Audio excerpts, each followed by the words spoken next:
Haha, what is up, my man Jim, buddy? How you doing? Back-to-back Fridays. Who would have thunk this shit? Oh man, I know, man. I know we got some conflicts on the schedule, but what better way than to resolve that conflict by just going back to back, baby? We are back at it, like a bad habit. Your boy E-Man from the Average Joe Sports Talk podcast, alongside with my man. Jim from Fan in the Van, and trust me, I'm ready to let it go tonight. We got some stuff. Look, we got to mix it up a little bit, and I left the damn slide up there before we were prepping there. Just kind of announcing it. But what the fuck? It doesn't matter, man. You know what I'm saying? But we got to hit some NBA. Of course, we got to talk Dame Lillard. I mean, that is one of the wildest and most intense trades I've ever seen in my life. Woo! Yep. One team definitely slept at the wheel, but the other team just came right behind him and scooped his chick up, man. You know what I'm saying? We got to do some NFL picks. We got to do some quick pick'ems, bro. We're gonna hit the pick'ems spreads. We're gonna pick our teams this week. That's how we get down, man. We keep it all around. Fucking Zach Wilson drama, baby. We got the OG going out his ass. We got Aaron Rodgers going out his ass. We got everybody. That Jets is such a shit show, man. It's not even funny. It's not even funny, bro. And it's entertaining as hell, though, with all that money that's there on that team. So, and of course, man, we got douchebag of the week. Yeah. Yeah. We'll also have, it's a douchebag category where we're going to talk about this individual, but we're not going to make him a douchebag of the week. It's more like a push of the week, right in between segments also, right? So we got a lot of shit to talk about. Yeah. I mean, as far as the Jets, I mean, if you want to see another horror movie, you could just add this to the Scream franchise. Just make this Scream 7 right now, and Zach Wilson's the fucking killer of this team. It is, but it won't be as good because you would not have Jennifer Love Hewitt's rack. No, actually, that's not Scream. That's not what you did last summer. Damn it, man. Getting my fucking 90s movies confused, bro. Getting old, bro. Getting old. But she does have a nice... She did. Trust me, I watched a lot of Jennifer Love Hewitt. I mean, Can Hardly Wait, bro. That was one of my favorite movies. I mean, those crop tops from the 90s, bro. You missed that shit back in the day. You know what I mean? She was a piece of ace. She was. She was definitely a piece of ace, hearts, spades, whatever the hell you want to call it, brother. Hey, what are we smoking today, brother? What you got? Let's start with you. I like to start with you, bro. You know what I'm saying? You're a commentator, dude. Obviously, everybody knows after work, I always got to stop at. Oh, shout my boys out. So Chris was actually there, and he gave me another one on the arm because I always put the free promotion out there for him. So this is kind of like a little reward for what I do. So tonight I told him, I said I'm going to use this one because he picked it out. So it's the Amendola Special cigar, which they are Amendola is that one I was telling you about a few weeks ago, where they do all like the rare infusion ones, like they did the St. Patty's Day one. They're like an apple pie moonshine one that they did a while back. So they have cannoli flavored ones. They have another one. It's called Blades and Bats. It's like the West Side Story edition. Okay. I've only had the Blades one. I've been trying to get the Bats one, but they're out of stock at South Shore, so they'll get them in soon. But this is another underrated brand that everybody needs to friggin' try, because once you try it, it's going to be in your rotation. Trust me when I tell you. If it's one thing I know, it's that the Browns suck and cigars. Letting you know. That's two things that you could take to the bank. You know what I'm saying, man? Hey, that and fucking taxes. Cigars and Browns and taxes are three things in life that Jim can fucking tell you about. You know what I'm saying? Hey, so what kind of that? How big is that? Is that like a 5-inch? What is it? Like a... It is actually, if I can find the friggin' wrapper, because I crumpled it. Don't worry about it, man. Don't worry about it. But it seems to be Maduro or Churchill. What is it? Or light? What kind of is it? Is it a dark? It is a 6x54. Okay. And it does not say, unfortunately, what kind it is. But all I know is this: it's one smooth fucking smoke. There we go, baby. That's what matters, man. That's what matters, my man. Say it again. What's the name of the cigar? Amendola what? Amendola Special. Especial. There we go, buddy. Amendola Especial. There we go. Is Nicaraguan? What country? I think it's Nicaraguan, if I'm not mistaken.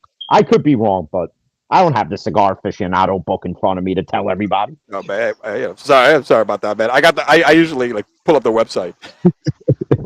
I do the shit from my phone, so if I do that, then I'm probably gonna fucking wind up logging out of this and have to come back in, and you can't fucking up like it takes practice, because I've done this shit. You know how many times I've logged out of my own shows? Oh, motherfuck, I gotta get back in, damn it. You know what I'm saying? Midstream.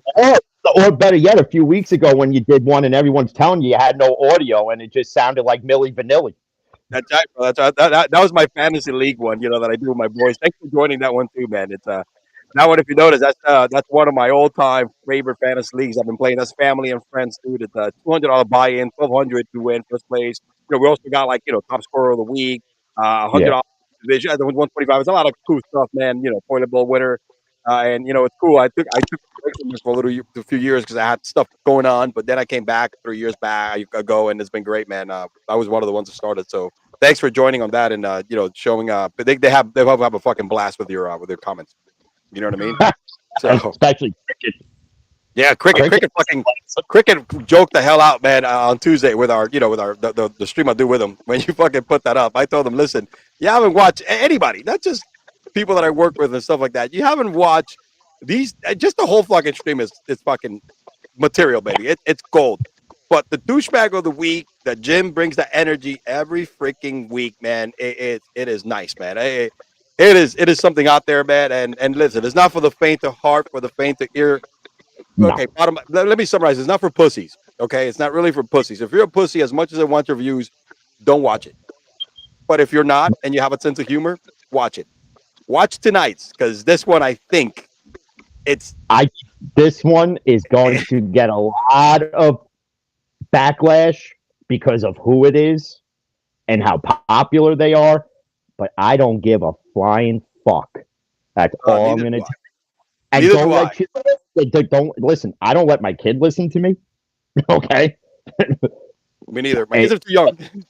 Yeah, well, mine's 16, and she already has to deal with me as it is. So she already knows it's like not doing this. If she watched and listened to this, I think she would probably just be, I don't know, she'd probably be stunned at some of this other stuff that comes out. I don't let her listen to me at all. So if you're a parent who's watching this and you're letting your kid watch, shame on you, and don't blame me when they're walking around going, "This is my douchebag" in a week in their kindergarten class. In the words of Charles Barkley back in the days, I am not a role model. Exactly. I'm not a role model. I never signed up to be one. Yep. I'm not a professional athlete. I am a professional shit-talking, brown-hating, cigar-smoking son of a bitch. That's what I am. If you smell... I could have went... Yeah, man. Absolutely. You need to fucking trademark right there, bro. We got to print T-shirts with that. Definitely got to print some fucking T-shirts. Oh, definitely. Oh, can you imagine that? Jim's douchebag of the week T-shirts selling fucking Jet games? Oh my gosh, man. Yeah, Jets and Browns do get the bulk of your fucking bashing in the NFL. There's no doubt about it, And you know what? And to think he said that the you know what? In the Jets scenario, you still got to see what you have with this kid, unfortunately, because it's not looking good. What's out there? I mean, you're going to start Tim Boyle. You're going to go and bring in Carson Wentz. The only accuracy he has is shooting wild boar in Idaho. I mean, you're going to bring in Colin Kaepernick, who hasn't played in almost a decade, who, granted, wants to come back. But at this point, oh, man, this team is just a fucking shit show. I feel bad for people like my uncle who've had to put up with this crap for so long now. If I was a Jets fan, I would be 6 feet deep. I would have drank myself to death. Well, they've been drinking themselves to death right now for a very long time. You know what I mean? It hasn't been pretty. Hasn't been pretty. Before we move on to the Jets, though, let me tell you what I'm smoking, bro, because we're going to go straight to the Jets after this, which you kind of set the table up already pretty good there. But I am smoking. Remember I told you I bought a cigar sampler that I'm trying every single new cigar for the first time. This is the second one, and it's called the Argonese. Let me see here, because I'm outside, dude. It's dark out here, so I can't really. So that's why I pull it up. It's called the Argonese Maduro. All right, it's a nice 5 by 50, and it's Nicaraguan. Never had it before. I'm a big Maduro kind of guy. It's Nicaraguan blend, and of course, they all say they're Nicaraguan blend, Cuban seed tobacco secure for 3 years. I was like, listen, motherfuckers, every single cigar that's in Nicaragua and Dominican Republic and whatever, it's from Cuba. Castro took over. The fuckers took the seeds, and went over because it did not stay there. I need to tell people that the Cuban cigar myth, you're smoking as close as you're gonna get to a Cuban every time you smoke a Nicaraguan or is it something fine like that or Arturo Fuente, dude. It's all it has some type of Cuban in it, man, because they went to a place where the soil is very similar to plant those same seeds. So Yeah. anyway, I digress there, but this is a pretty good smoke, man. I actually first time I had it, and I just lit it up now for the first time. I had a couple of like the first hit. When you do the first couple of hits, if it doesn't give you that aftertaste sometimes, that's how you know it's going to be a good smoke. Arganese Maduro, it's right there.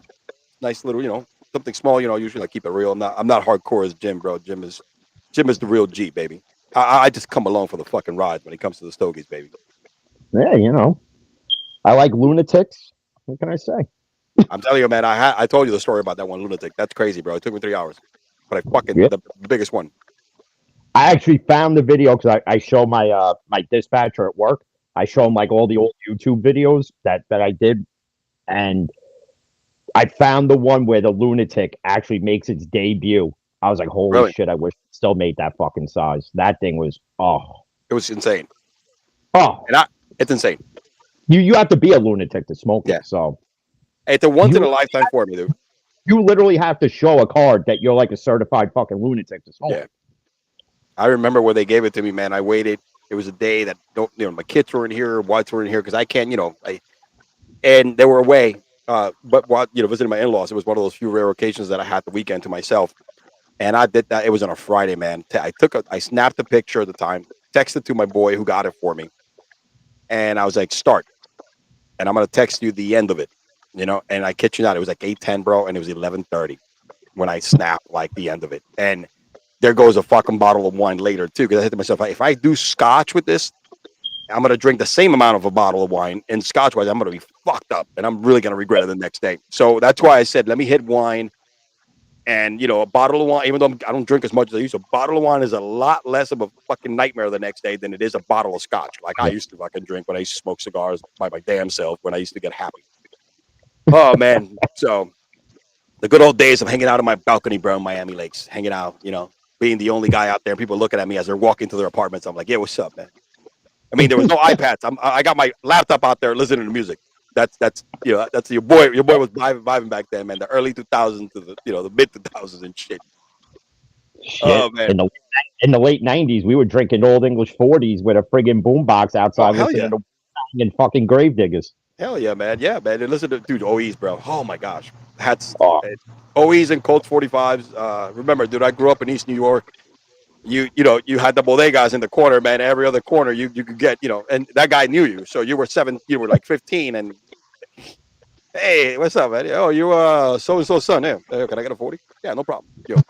So and then we would go to the park. When we're hanging out at the park.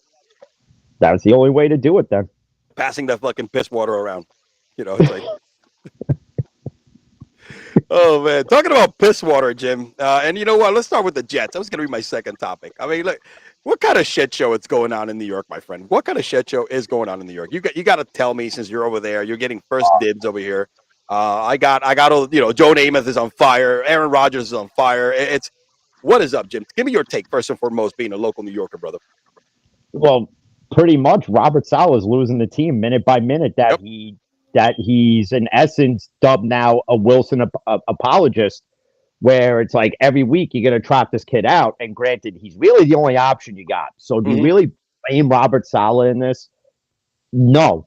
But the problem is that, and this is kind of where you can intertwine Rodgers into it. You had this whole offseason where Rodgers is like, I'm going to mentor him. I'm going to teach him. I'm going to this. What'd you teach him?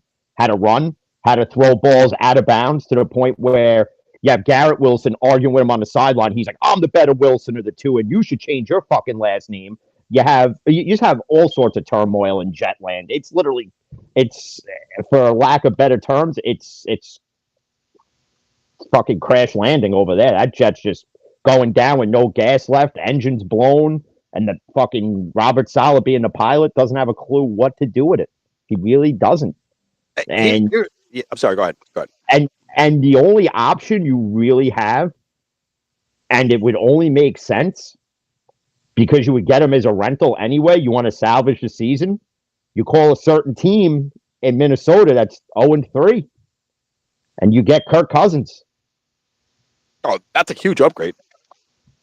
I mean, Kirk right now.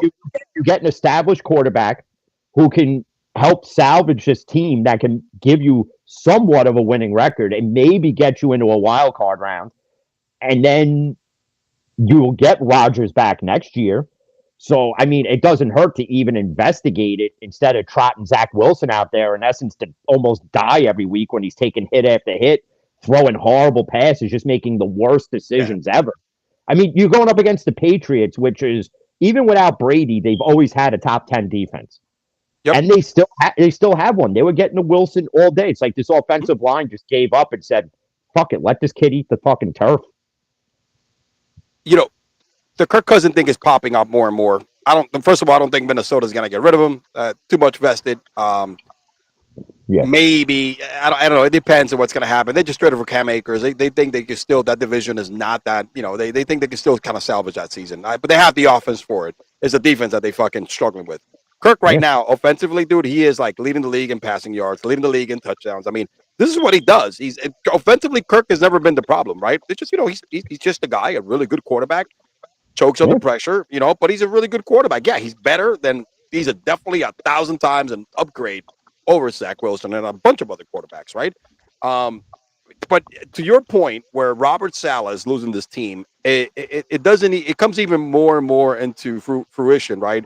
When you got Aaron Rodgers, of course, he goes every Tuesday to Pat McAfee and tells that the Jets need to grow up a little bit. Hold your poise a little better. Now, this is the guy that's fucking coaching from the sidelines from his freaking couch, right? Typical Aaron Rodgers. Right now. He's nowhere near them. He's sitting home in California. Yep. And you know what? Why don't you show up at Florham Park and actually maybe speak to them in person and say the things you're saying to Pat McAfee? Say it to them. Don't hide on your couch. Yep. Go to Jersey and say it to fucking Joe Douglas. Say it to Saleh. Say it to Wilson. Say it to the whole team. He ain't got the friggin' balls to do that because he's a bitch. But Saleh at the same time, right? Even though he's hearing this bullshit, he goes and kind of supports it. He's much of a coach as he is a player. And he's been around youth and been around adversity. He's seen it all. So you know what? He's saying, like, so I recognize him, and talk through it. I was like, listen, dude, as the coach right now, and I looked at this from a standpoint of my career as a manager, I manage a larger operations and, I've been there. Dude, when you start losing the respect of your employees, because let's get fucking real, right? The coach is the main guy here between the fucking owner and everybody else works for the coach. All right. So if you don't got the respect of these guys, which he's losing it as fast as Sean Payton is losing the respect of his fucking team. Example, how they quit last week and, got their asses like shellacked by 70 points. They stopped playing at halftime. We're right now, he is in that same Sean Payton boat, and I've never seen anything like this so quick in my life, turnaround as bad as it is.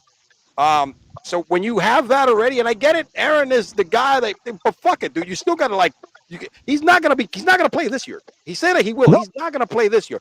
Because guess what? At this pace, why are you going to bring him back? You're not going to make the playoffs, and you're probably going to be 5-11 by the time he's healthy. Yeah. Right? We're no shot at making the playoffs. Okay, because the Bills in Miami are playing out of this fucking world. Yeah, and that Denver-Miami game, Russell Wilson had no business being out there after the half. Okay?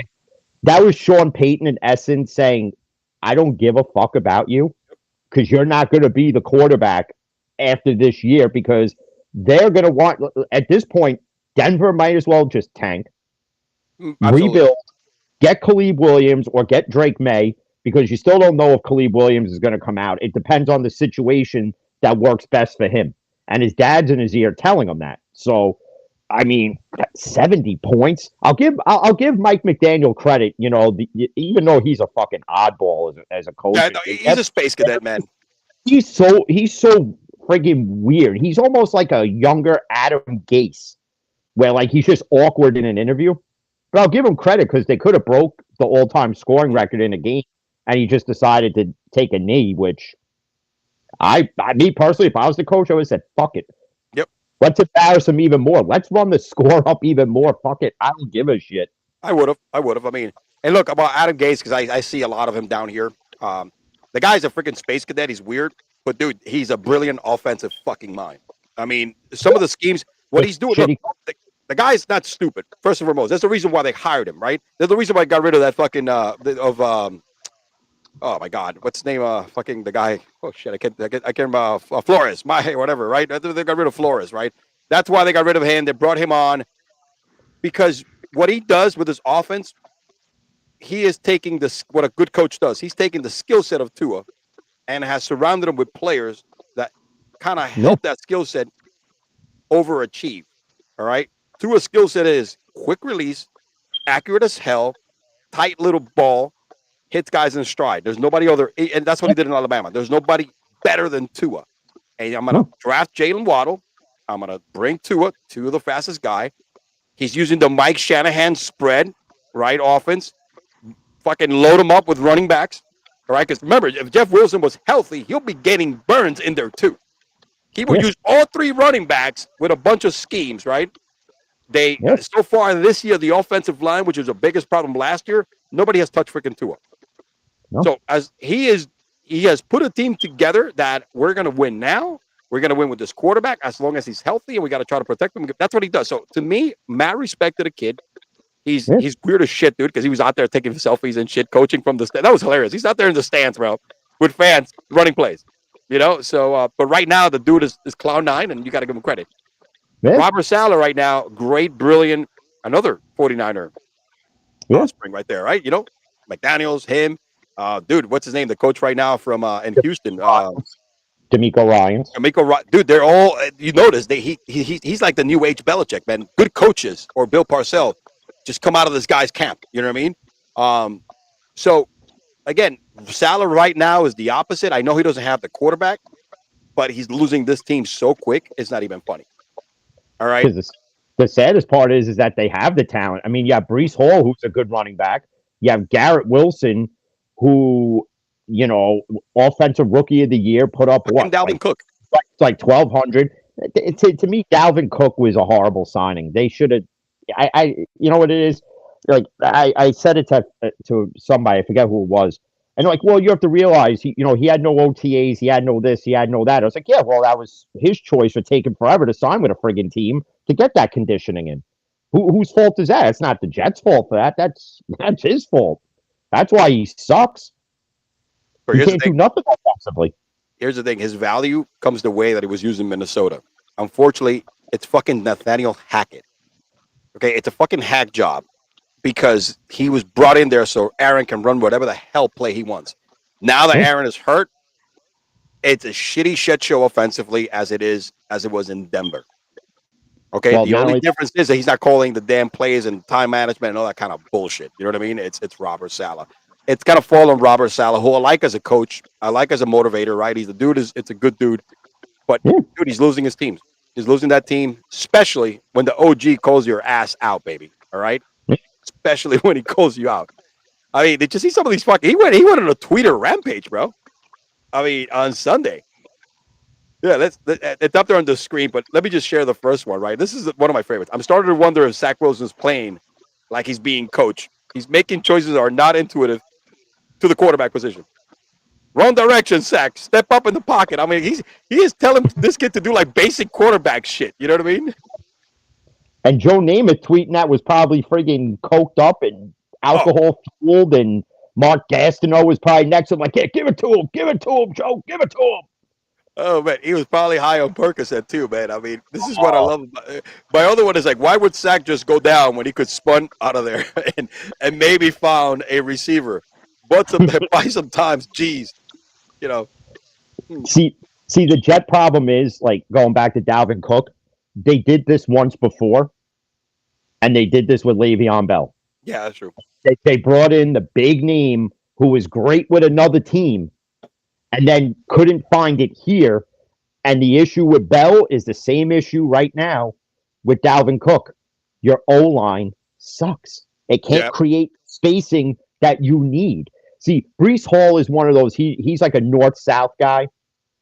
Yep. And Dalvin Cook can go north-south. He can go east-west. He can go southwest, northeast. He can do whatever. But this offensive line's not creating that when he comes in. And it's to the point where I wonder if Matt Canada is the offensive coordinator at times for the Jets, because you saw it Sunday. even I knew what the play was before it was even ran. And like Matt Judon's right there and just freaking takes freaking Cook right out. Or it was Brees Hall. It didn't matter who it was. It's like New England knew what the play was. It was like a dead giveaway. Oh, okay. So you have the tight end here. Obviously, this is a running play. So they do like a quick little whatever adjustment. And bang, somebody from New England's right there and negative yardage. So I like to call him negative yardage Wilson. So, well, yeah, I mean, and of course, the running game, it's sucking major win because Wilson cannot fucking create anything for there to be a running game. I mean, 467 total yards, 2 touchdowns, 4 interception, a QBR of 27, 56% completion percentage. It just doesn't look like and I get it, man. He doesn't have a lot of time to throw the football, but this is his 3rd year in this offense. Granted, a different coordinator. This is when you be like, yeah, he's in the territory that this kid doesn't look, or at this point is an NFL quarterback. Huh. And it's pretty pathetic when the Miami Dolphins had more yards total in the game than you've had in 3 games so far to start the year. Yeah, they had 40 more yards in one game than they had in the season combined. Yeah. Fucking nuts. Now, 39 points. Now, obviously, if Aaron Rodgers doesn't get hurt, this is a completely different Jet team. But that's what Jets fans will tell you. But do you really know? They could be in the same predicament even with Aaron Rodgers. Yeah, I think with Aaron, you probably lose to Dallas, beat the Bills in week 1. I think you beat you beat New England because you just needed a little bit more offense. So you're probably this would be week 4 coming up. You'll be 2-1 going into week 4. Kind of that's where we're at. So that's where you will be at right now. Yeah, I think there will be 2-1, but. Yeah, like you said, man. Yeah, let me also share the last tweet here. Why would let me see here? If the team doesn't start playing better, you got to start looking at coaches and the general manager. I mean, that's spot on. Yeah, that's spot on from a dude that had more ass than freaking almost as much ass as Will Chamberlain. All right, and high as hell throughout his whole career. This guy played high throughout the fucking Super Bowl. All right, who didn't then? Mm-hmm. They all played high. Then Jesus. Oh, hold on a second, man. I got some incoming news. I got a video from inside the locker room. All right, regarding Jets commentary. So I need to play this on. Ready? I need to put this on. Let me see. Let me know, Jim, because we have some technical difficulties most of the time here. So I gotta go ahead and play this. All right, ready? Here we go. Here's some inside from the locker room. Jets. They were in practice yesterday. You see all that water out there? Yeah, well, those are the tears of all the Jets fans wishing that Aaron Rodgers was still the quarterback and didn't tear his fucking Achilles week 1 because their O-line couldn't protect them. And now they have to deal with Zach Wilson. And Zach Wilson's tears are mixed in there because he's all butthurt because Joe Namath was like, you fucking suck, kid, while he was fucking smoking a blizzard.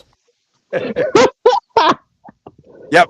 That's inside reporting, guys. I mean, that's how we get down here at Sports.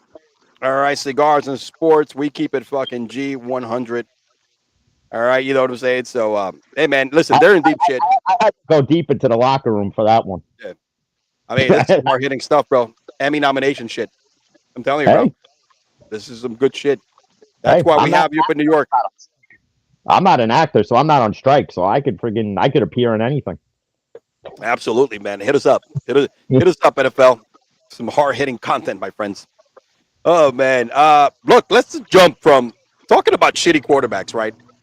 Let's go to another quarterback that had a shitty career, too, and made some stupid comments earlier today. And Jim, before we move on, I'm going to let you take the floor on this one because you texted me this, and honestly, bro, for a moment, I had no idea where this shit came from. But with the words "tush push," I'm thinking, what the fuck, dude? Is this like something out of like fucking Rikers Island? Is somebody getting their shit peeled back or push? I'm like, dude, that's what I replied back and said, dude, enlighten me because no idea what you're talking about. You know, the words "tush" and "push," man. I'm like, what the fuck is going on here, man? So apparently this term has taken over the fucking world, right? When it comes to Jalen Hurts quarterback sneaks. By the way, best fucking quarterback sneaker of all time. Guy's a fucking animal in this 1 yard. Well, when you're doing a tush push, because how they're doing it on offense isn't allowed on defense, right? Especially try to block kicks. So, or field goal attempts, extra points, whatever. And so Chris Sims, you know, a lot of guys are coming out and they're complaining about it. So Chris Sims obviously says what he says, how, you know, if I'm a defensive coordinator, you know, I'm going head hunting and, you know, I'm in, you know, in essence, I'm hurting them. Yeah. And Mike Florio was just sitting there. He's like, yeah, you just look like an utter fucking chooch right now. Cause, you know, because Mike Florio was like, how do you even say that? He's like, that's the position they're trying to protect. And you come out and say that. And then Chris Sims, he's trying to backtrack, like live doing it. He's like, oh, well, you know, I didn't mean it like that. I'm just like, you know, figuratively saying it. You know, I don't mean any harm on him or anything like that. And listen, the only reason why you backtracked was because you spoke before thinking, which seems to be a Chris Sims problem, you know, and I don't have an issue with the tush push, to be honest with you. If you don't like it, you know what you do? Stack the box and stop it. That's what you do, because until they change it, it's not going anywhere. Or you do it better. Or your team try to do it better. At the end of the day, man, they're, you know, it's funny because his exact comments, right? And I think Phil Sims had a Adam the Bull moment right here. You know, he said, if I was a defensive coach, I'd be going head hunting on the QB here. Go crazy, make him pay, make him think twice about it. Jalen was classy. Because one thing I get about Jalen is a dude that he doesn't get too mixed into the drama. No. And he came back and said, you know, hey, I have no doubts on it. We're the only people doing it as well as we are. There was a guy who ever wanted me hurt for it too. So it's like, it's not the first time somebody has told me that, dude. Especially probably, in other words, what he really meant to say, not the first time somebody have said it. And it's not the first time a fucking wannabe underachiever choke job. The only reason why I got into the NFL is because my last name is Sims, because this kid sucked. All right. I mean, he is. And I guess he's made a career after football who barely played because of his outrageous comments. So he's a clout chaser, bro. Yeah, he absolutely is. I mean, a few weeks ago, me and Garrett totally just ripped him apart for some other shit he friggin' said. I forget what it was. Oh, his fucking rankings are another one. This fucking guy can't even rank the best fucking tomato sauce at Stop and Shop. And you're going to come out and spew this shit? Shut the fuck up, Chris Sims. He's the poster boy of post-walking abortions. Yeah, that's true. That's true, man. I mean, I could actually be a... I could talk. He's a complete douchebag. I should have his job. NBC Sports should hire me. You should hire me, NBC Sports. I mean, I'll clean it up for NBC because it's, you know, on national TV. Now, I'll clean it up, but, you know, I think my ranking could be a little bit better than Chris Sims. And not only that, I wouldn't mind being on that Sunday night broadcast because what's her face? Marie, whatever the hell her name is. Holla at Jim, baby. He's a eligible bachelor, baby. Come on. Holla at Jim. 1-800 get on there. It's like, you know. 1-800 holla at me.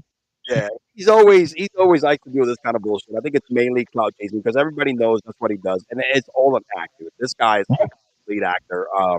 I don't respect any of his takes. I don't really listen. That's the reason why this thing didn't hit my radar. I don't follow him. I don't listen to him. I really don't because it's always been stupid takes, and he does it for the, you know, for the factor for notoriety, and some people can, you know, so he could buzz, he could trend. Bottom line. Shout out to Jalen. You know, Jalen handled it like a gentleman. You know, so your class. He handled it the best way he could without, you know, coming off sounding as big of a douchebag as Sims did. So, you know, again, I have no issue with it. You know, that's like, you know, even like in basketball, if you can't stop a certain pick and roll type play or screenplay, don't bitch about it. Figure out a way to stop it. That's what defensive linemen get paid to do, is stop the run, whether it's the running back doing it or it's the quarterback. Stop it then. You have an issue with it? Stop it. And then you know what Philly will stop doing? The tush push. Which I don't know. I don't understand whoever gave it that name. But yeah, that thing, literally, if I sent it to anyone else, they would think I was talking about like some weird new TikTok trend in like the porno world or something. I don't fucking know. Shit, I did, man. I honestly, I thought somebody. I thought one of these two guys went to Riker. All right, Rikers for the night or some shit like that. I mean, he busted out with that.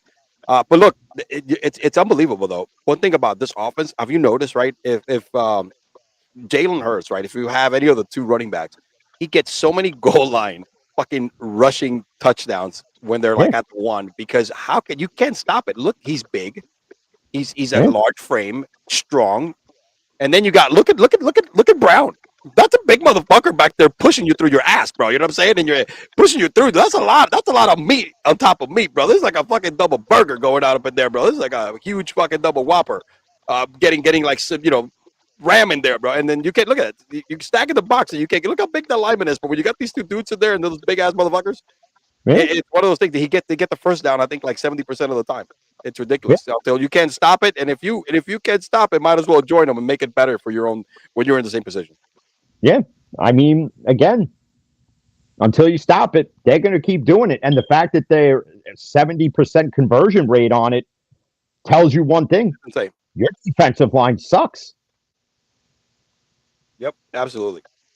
Your defense sucks. So any other teams out there complaining about it, here's my piece of advice.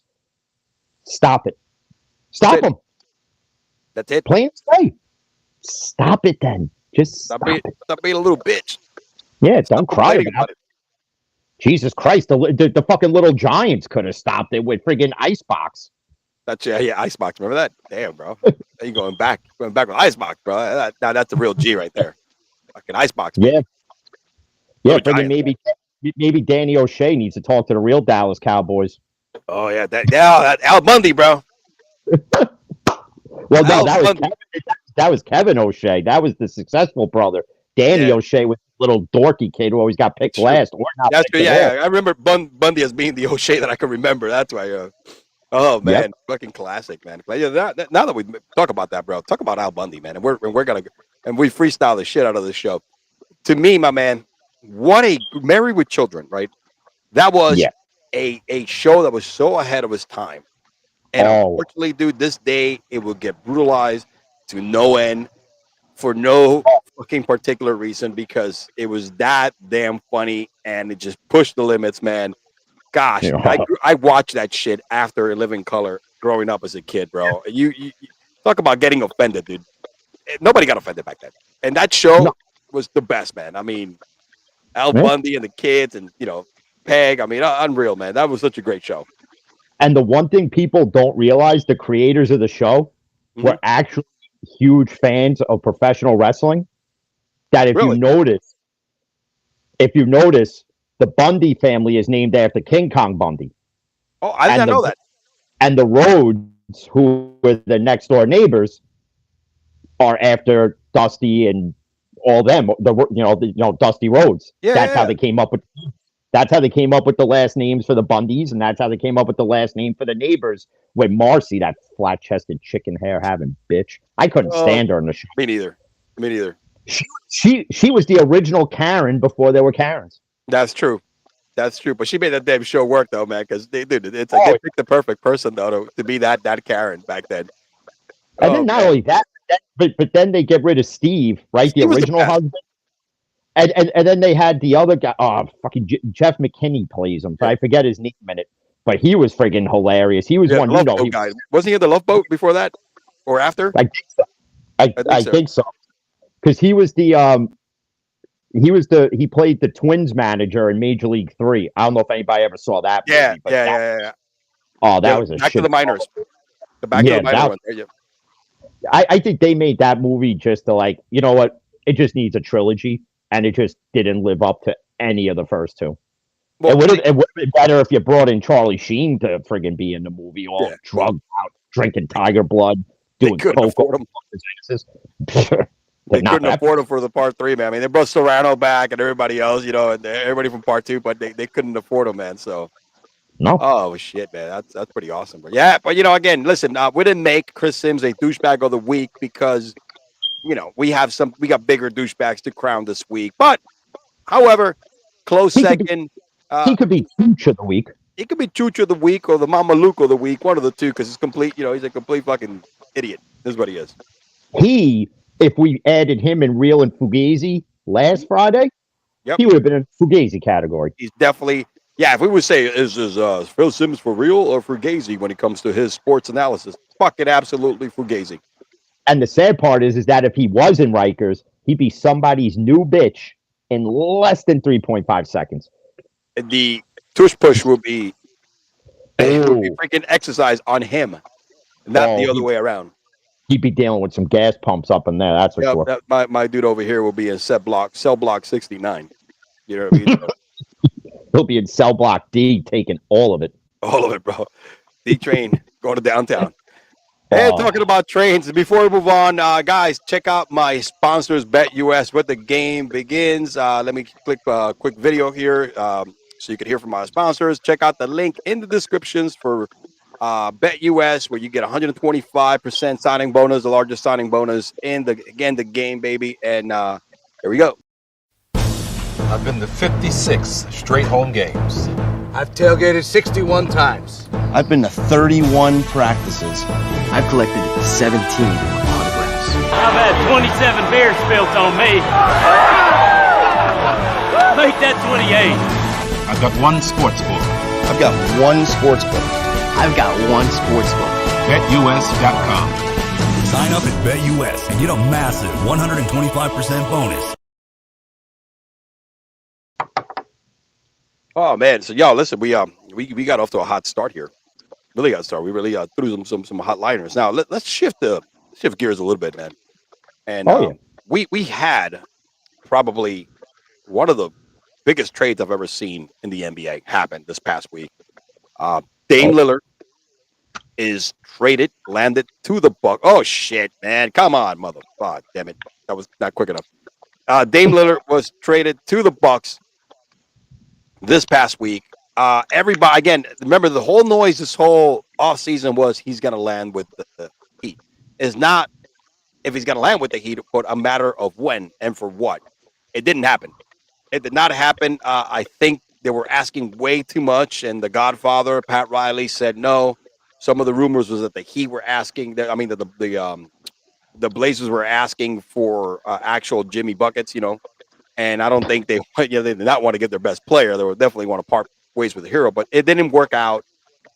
But surprisingly enough, man, a 3-team trade here, which benefited pretty much all 3 teams. I'm going to break it down for you, but this happened this weekend. On paper, these two fucking dudes are the best duo in the NBA. Remains to be seen as soon as the season starts, but on paper, these two guys are the shit right now. To me, they're better than Booker and Kevin Durant. All right, better than Steph and Clay and whoever the hell it is, and anybody else in the league right now. They are the best duo based on the numbers. Huge trade. Huge fucking trade. Definitely better than any Nick duo right now, that's for sure. No, absolutely. Or Brooklyn net duo. That's true. So that was one of the other rumors, right? A few years ago, he tweeted out that he would love to play with Giannis. I think it was a year ago, a year and a half. Well, it happened. Yeah. But he said that if it wasn't going to be the Heat, he would love to go to the Brooklyn Nets or of course the Raptors. The Raptors were the other team kind of involved, and of course the Bucks, and the Bucks were landed. I mean, let me just give you the details of this trade, because it was an intricate trade. It was 3 teams, and so it was between the Suns, the Heat, all right, and the Blazers, of course. So Portland gets Drew Holiday, DeAndre Ayton from the Suns, Tsunami Camara, which was their first round pick, 29th pick in the first round. They get an unprotected first round draft pick and an unprotected Milwaukee swap picks in 2028. So a 2029 unprotected first round, a pick swap of 2028, and a 2030 based on whatever the actions are. So the Suns in this got better, because remember the problem with the Suns when they traded for Beal, they gave up everybody. They had no depth whatsoever. But now, look, they got rid of DeAndre Ayton, which is a huge contract. They got Joseph Nurkic from Nurk, how they call him. This guy's a really good center, 15 a game, 12 rebounds, can score. They also got Nasir Little, great player, Keon Johnson, and Grayson Allen, bro. Count Chocula. So they improved a spot, which is depth. They had no depth after they got rid of everybody to get Bradley Beal. So that's huge for them. And now Portland, let's see what Portland got. Portland also got a nice, pretty return, man, and they're still not done yet. Portland's still not done with wheeling and dealing over here. So let me see the Portland's got. Let's see, I think that's it.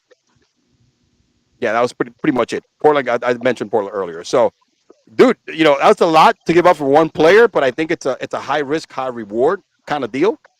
Yeah. And I think Portland is going to end up moving Drew Holiday anyway, because when you think about it, dude, Portland's lineup right now looks pretty darn good and is probably one of the youngest duo in the NBA. I mean, the youngest team in the NBA, which is great. Everybody's getting younger, and the damn Warriors are getting older. That's pretty much what this trade exercise. I mean, if you look at the Bucks right now, their starting roster, brother, Dame, Giannis, Chris Middleton, Brook Lopez, Bobby Portis, Pat Connaughton, Malik Beasley, and Jay Crowder. On paper, top roster right now. I think they're better than any team in the East. They're better than the Celtics. They're better than the Heat. They're better than the Knicks. They're better than anybody in the East right now on paper. Yeah, on paper until they actually play, and the big part is Giannis has to stay healthy. Both guys stay healthy because Dame hurt. Look, yeah, Dame gets injury prone at times too, but if they both stay healthy, I mean, I think this year Dame finally gets his ring. If there's one guy in the league that now I took a break from watching the NBA fully like I used to because just a lot of shit. Yeah, like friggin', anointing LeBron the greatest of all time. And don't get me wrong, LeBron is one of the best to do it, especially the older he's gotten. He's gotten almost as better. But we all know who the real GOAT is. Yeah, number two. And he wore number 23 in Chicago and 45 and 12 and whatever other number you wanted to give him at that point. But if there's one person who deserves a ring, who's played on mediocre Trailblazer teams for the longest time, it's Dame Lillard. And in Milwaukee, right now, it's his best shot. Listen. It could be his only shot. Yeah. He's 33 years old. So it's not like you have a lot of years left. I think you got 2 years of what Dame did last year. I mean, when you look at last season, both guys, right? 31 points a game for Giannis, 11.8 rebounds, 5.7 assists. Dame, 32.2 points per game, 4 rebounds per game, 7 assists. Dame is that guy that can take the game over, give that shooter and that elite. Because remember, Giannis can take over a game, but he cannot hit the three, right? He cannot create his own shot because he's got to get bogged down. And he did a great job winning that championship because I've never seen a run like he did that year. He took that team on his back. Adding this guy with Chris Middleton, who's another shot maker and creator, you have a really good team, which still kept some defense. I mean, Drew Holiday's a big hit defensively, but they still kept defensive integrity. And look, they are going to be on paper right now. They are the toughest team. And I could agree with you. I think the Celtics, by getting Porzingis, did not get better. All right. Mm-hmm. What other team? The Heat didn't do shit because they were all banking on Damian Lillard. They're the same team from last year. I didn't see the Knicks get better, which you don't throw the Knicks in that conversation. You know what I'm saying, dude? No, I'm a Knicks fan, but let's be real, kid. You don't throw the Knicks in the conversation of fucking winning it, right? It's Boston, the Heat, them, and that's it in the East, and then everybody else. You know what I mean? So nobody else got better. To me, they gave up some assets. However, they got one of the best players, one of the best clutch freaking performers, and like you said, the dude has always been underrated, and he did not do anything wrong. He gave Portland everything over and over again. They never built a winner around him. Yeah. The only question he's got to ask himself now is now he's given the opportunity. Is he going to capture it or is he going to let it slip? Yeah. A little 8 Mile for you. Dude, I was going to say, man. Be Rabbit. Get on stage. Be Rabbit. Everybody from the 313, put your hands and follow me. No, honestly, you're right about that. And one thing about Dame, he's not going to show. This guy, pressure doesn't fucking get to him. All right? I think he's going to handle. It's Milwaukee, bro. He's going to Milwaukee. He's going. There's no, media. They're going to bash him if he struggles, but nowhere near, the big market. So I think it's such a win-win for both teams right now. It's a high risk. I mean, I don't think he's a high risk. You got Dame fucking Lillard, bro. 32 points a game at 33. Even if he doesn't average 32, all he needs to average is 28 or 27. And, dude, and play great ball. Stay healthy. And they're paying you to help Giannis in the fourth quarter when everybody's bogging him down. And that's it. Giannis got his guy. Giannis got the guy that is going to help him. All right? Giannis is Shaq and fucking Dame is Kobe, if you're looking at that perspective. Yeah. And not only that, this is the smart move for Dame Lillard, because if he, let's just hypothetically say the Knicks or Brooklyn were in on this, the minute Dame Lillard has a big game, and speaking from somebody who lives in New York, who who sees the New York sports media, whether it's on Twitter, the newspaper, whatever it is, they will bash this guy. And this is one of the reasons why you want to go back to when Durant was a free agent and the Knicks were heavy on him, and he turned down the Knicks because he didn't want to be anointed the savior. If Dame Lillard had come to the Knicks, he would be anointed the savior. And then when he doesn't win them anything in, say, the 4 or 5 years that he's there, all the Knicks fans are going to sit there and say, why did we trade for this guy to begin with? And then let's say give him an extension once we traded for him, and we just decide, you know what, well, whatever this deal was you had, we're going to give you a new deal, and then they don't win. He doesn't win them nothing. You know what's going to happen. We should have never made this deal. The Knicks are fucking stupid. James Dolan's a moron. He don't know nothing. I mean, James Dolan should sell both teams anyway, the Knicks and the Rangers, but whatever. But this is the smartest and safest spot for Dame Lillard to be in. Brother, best case scenario for his career end game, because at 33, he's going into the years where declining starts. Yeah. Except for LeBron James. That's the only credit I give that dude that he has over Jordan is the longevity. That's the only thing I could say he has over Jordan. All right. Forget it. And one day we're going to have this discussion, you and I, and we're going to throw some shit out there. We're going to piss some LeBron sexuals off and all that kind of shit. But that's the only thing he has over Jordan is the longevity that LeBron and the level he's been able to do it. You know what I mean? So that's it. That's because LeBron plays in the softer era of the NBA. LeBron, listen, I'll start pissing him off now because I've already done episodes on this and I've already pissed him off. Me too. LeBron plays in a softer era.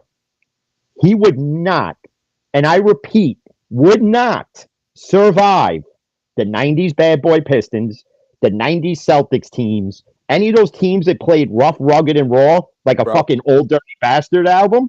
Knicks, you're not surviving. Bro, the Knicks, all right? The Knicks were the only freaking team in the early 90s that gave the Bulls the worst freaking competition because they were so physical. After the Pistons and the Celtics were the freaking Knicks, all right? You saw those series when Pat Riley's first year, we took them 7 games. That was all McDaniels and Oakley, bro, and fucking everybody knocking motherfuckers down on the ground, all right, dude? And then we got even more rougher with with point guards like, Derek Harper, who was dirty as hell, I'm saying, Doc Rivers. So that's the kind of, I mean, I definitely agree with you. But again, it's such a great case scenario, not just for Lillard, again, who's kind of going into the years where, okay, this is where you're going to start declining, but also for the Bucks, because it's a small market team, the pressure is less. They already won a championship, right? They already won a ring. Remember, Kevin Durant went to the fucking Brooklyn, the Nets. They did not have any championship. They haven't won anything. They already got a ring like a couple of years ago. So them winning another, it's a notch on like Adekapumpo saying I am going to put my hat as one of the greatest players to play because of the way that I play and stuff like that. I love Giannis, by the way, because his story is fucking captivating, the way this kid made it in life. And Dame, after so many years of being loyal to Portland, putting that team on his back, because he did. He put that team on his back. I mean, the playoffs, everything. Yep. I mean, dude, this dude cannot do more for another city or team and go out and come out short like he did in a loaded freaking West. You know what I'm saying? In a loaded freaking West. Yeah. And not only that, he had that one clutch playoff shot where literally he had no business making that, and then he's just like standing there like this. Well, they hit it. Yeah, they knock Paul George and the I think it was the Oklahoma City Thunder. Remember, they were loaded that year, and he fucking hit that big shot and waved back at him because they were talking smack about him. Yeah, Paul George. So here's this is what I like about the Trailblazer, right? They drafted Scooter Henderson, number two pick. So that's how much stock they're putting on this kid. They feel this kid can be good enough, early enough, not to put 32 points a game, but to lead a really good young team. They signed they re-signed Jeremy Grant. All right. They have DeAndre Ayton now, another young guy. Again, another piece player. Scoot, of course. Anthony Simmons, who averaged like 21 a game. Matisse Thybulle. They got a lot of young pieces, man. And then they're going to end up trading, what's his name? Drew Holiday anyway. And like I mentioned, I think the Suns get a lot of debt in this. They get some debt in that bench, which they need to, like, tremendously. They really bad. They lost a lot of it when they first traded for Durant. They had no depth. Yep. But yeah, so now, Beal was a kid. So now you're recouping it, which is a good thing. I mean, but that was the thing when they traded for Durant to begin with, And that trade got criticized. And it's like, all right, well, now who's coming off the bench? Because you traded all your key bench guys. Like Cam, you trade Cam Johnson to Brooklyn. Bridges? Which was, Bridges, all of them. And who's coming off the bench? The coach? What are you going to do? You're going to tell fucking, what are you going to do? You're going to bring Kevin Johnson back, have him come off the bench? You're going to have Dan Chambers come off the fucking bench? Dan Marley? Jeff Hornacek coming off the bench, you know what I'm saying? Freaking, Dan Marley. Even Danny Ainge, who had a cup of tea over there with Charles. Yeah? Well, you're going to bring Charles back, too, while we're at it? No, this is good, man. I mean, I think this is a great trade. Again, nobody saw the Bucks coming. If anybody said, hey, man, I saw the Bucks coming, man, they were, dude, this is like such a one, I'm going to pull the rug from under you. I'm going to slide right behind and steal your girl kind of move. When you're that guy, bro, that you got your girl with you and you think your girl ain't got to go nowhere, bro, but you're kind of a dick. And you're treating this chick really bad. Here comes a smooth talker right behind him, and fucking all of a sudden she leaves with him. And you're like in the dance floor, like, what happened? That's what happened to Miami. Milwaukee pulled a Jersey Shore robbery. Absolutely. That's what they did. And Labor Day. Yeah. But Drew Holiday is going to wind up, from what I keep seeing, the Knicks are going to go heavy to try to get him. And not only that, the emphasis on that is that they're not only going to trade for him, but they're going to try to extend him or re-sign him in free agency, which the Knicks can use a defensive guy like Drew Holiday anyway. So, I mean, it's going to be a short backcourt because, I love Jalen Brunson, which I haven't criticized that signing anyway because I thought he was a good player in Dallas. And we paid for a backup point guard. Now I'm looking like an idiot because that's the best signing the Knicks have ever done with the fucking year this kid had. And then putting Drew Holiday probably as your two guard, a little bit of a short front backcourt. But however, if we do the right things, I think that could be a backcourt that's fast, right? He has really good defense and he could also score. So it's going to be a backcourt that's really, really fast. And, that could surprise some teams. I mean, the Knicks are still kind of like, 50-50 shit show kind of montage here. Let's see, because we didn't do Jack in the offseason as well either. We didn't really do we didn't do Jack. So let's see what happens. We still got a couple of weeks before the preseason starts in the NBA. Yeah, the NBA is right around the corner. Yeah, because NHL's starting soon. Yep, absolutely. Absolutely, man. Oh, man. Yeah, baby. Let me go ahead and bring this down because let me see. Let's share our screen here. Jim, why don't we do some picks, baby? So, unfortunately, I already made the damn picks because this is my quick pick account in ESPN that I do with a bunch of guys in a group. However, give me your take, all right? Let me go ahead and share my screen. Give me your take of who you got. Let's pick against the spread. And if you don't feel comfortable with picking that game, you could say just pass, right? And we'll just throw just a little bit of a quick take of why you think they're going to cover that spread. Let me see here. No, that slides. Never mind. All right, folks. Sorry, this is the time of the show where we've been talking for over an hour, and your boy starts slipping with the technology. You know what I'm saying? All right, man. Can you see that right there? Can you see my? Yeah. Let me go. I gotta show the screen. Hold on a second. All right, here we go. Let's get this bad boy up in here. Boom. There you go. There you go. Can you see that? Okay. Can you see that, Jim? Yeah. Detroit. Can you see? All right. Cool. So first, I picked Detroit yesterday. It was a no-brainer. I mean, look at those points, dude. It was like a gimme. I actually picked Detroit and the over for the game. So your boy got a little cash after getting my ass licked last week. And not in a good way. All right. So the Jacksonville Jags, who have been sucking a big one after starting 1-0 against the Fugazi Atlanta Falcons. Remember, we called them Fugazi last week. Who'd you get here, man? Do you think Atlanta can pull the victory or lose within less than 4 points, or can the Jags win by more than 4? This one, to be honest, I think the Jaguars as a team. I mean, granted, they get destroyed by a horrible Houston team, which nobody saw coming. The week before that, they kept the Chiefs at bay. That was just a horrible offensive game on both sides.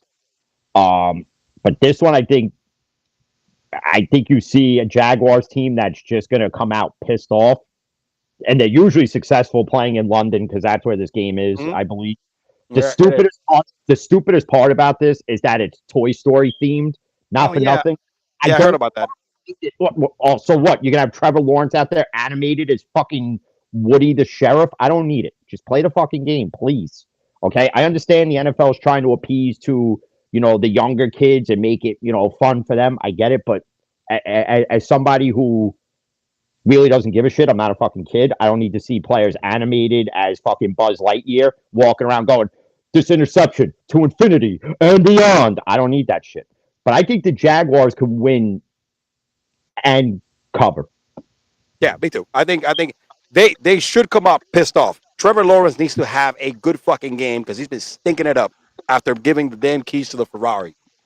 Yeah. All right, and he hasn't played good since game, and even he's turned the ball over in every single game. Yeah. First 3 games of the season. Even though the first one he had 2 touchdowns, they won. And look, give credit where credit is due. CJ Stroud has been playing really, really good in the last 2 games. He's actually up there in passing yards. I think he's the 3rd quarterback ever to have 900 passing yards in his first 3 games. Cam and Herbert. So he is actually playing really, really solid. So, which I like to see that because I said a long while ago, done a couple other shows and stuff.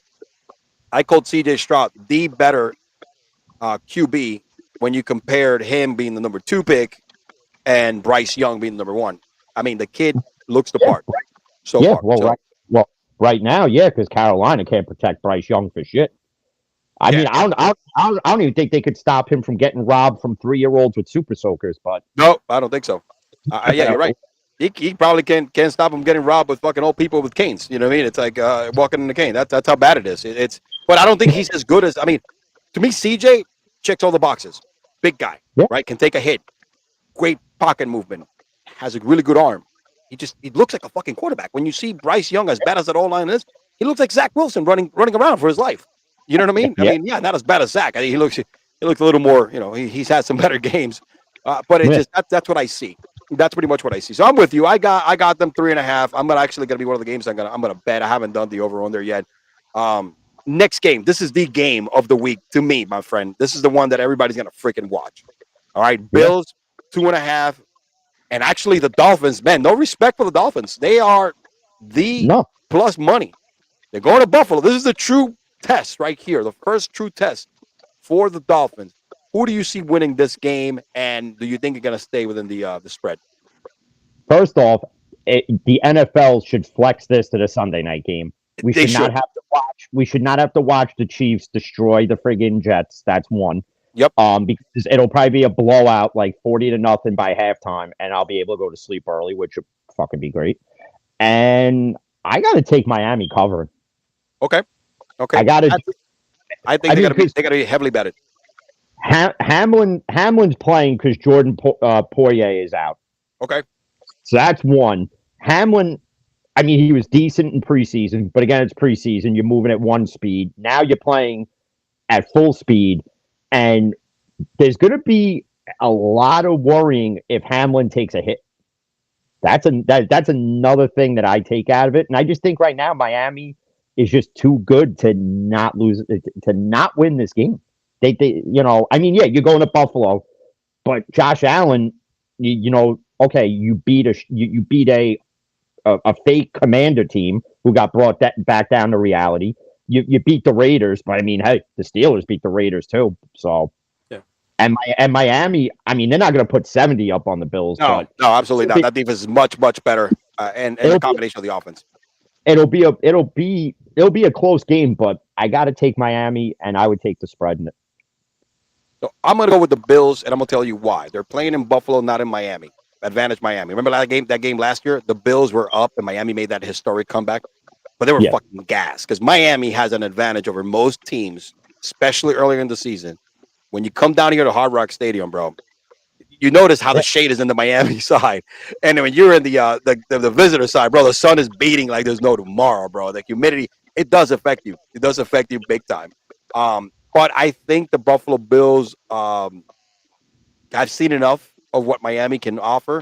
Now, I'm not saying that this is like a sealed and deliver. I might even stay away from this fucking game. I'm just probably going to bet the over and under on this for the over. I don't even know what it is. Because I'm just going to stay away from the winner because I think it's going to be that close of a game. I'm going to go Bills on this one. I think Miami is hungover from putting up 70 points. And from a shellacking. I think right now everybody's hurt, not hurt physically, but just like over. You know when you get really, really high on something because you had such a great time, bro. I think this is what we have right now with Miami. And I'm gonna go. I'm gonna go with the Buffalo Bills. Everybody here in Miami right now is probably like, "Oh, fuck this guy, man. What does he live here for?" You know what I'm saying? Nah, Oh I man. gotta give Miami the shot in this one. No, I listen. It's not 60% of the field has picked Miami. Yeah. All right, here we go. Shit show of the week: the Denver Broncos and the Bears. Shit show of the week. One thing we're gonna know for sure in this game is that I don't think it's gonna end up in a tie. There's gonna be a winner. Who? I mean, flip a coin. It's what I say. Pretty much in this matchup. I can't even discuss this one. This fucking game is it's just gonna be fucking garbage. You have friggin' a Bears team that should be winning that isn't. You have Denver who friggin' got 70 points put on them.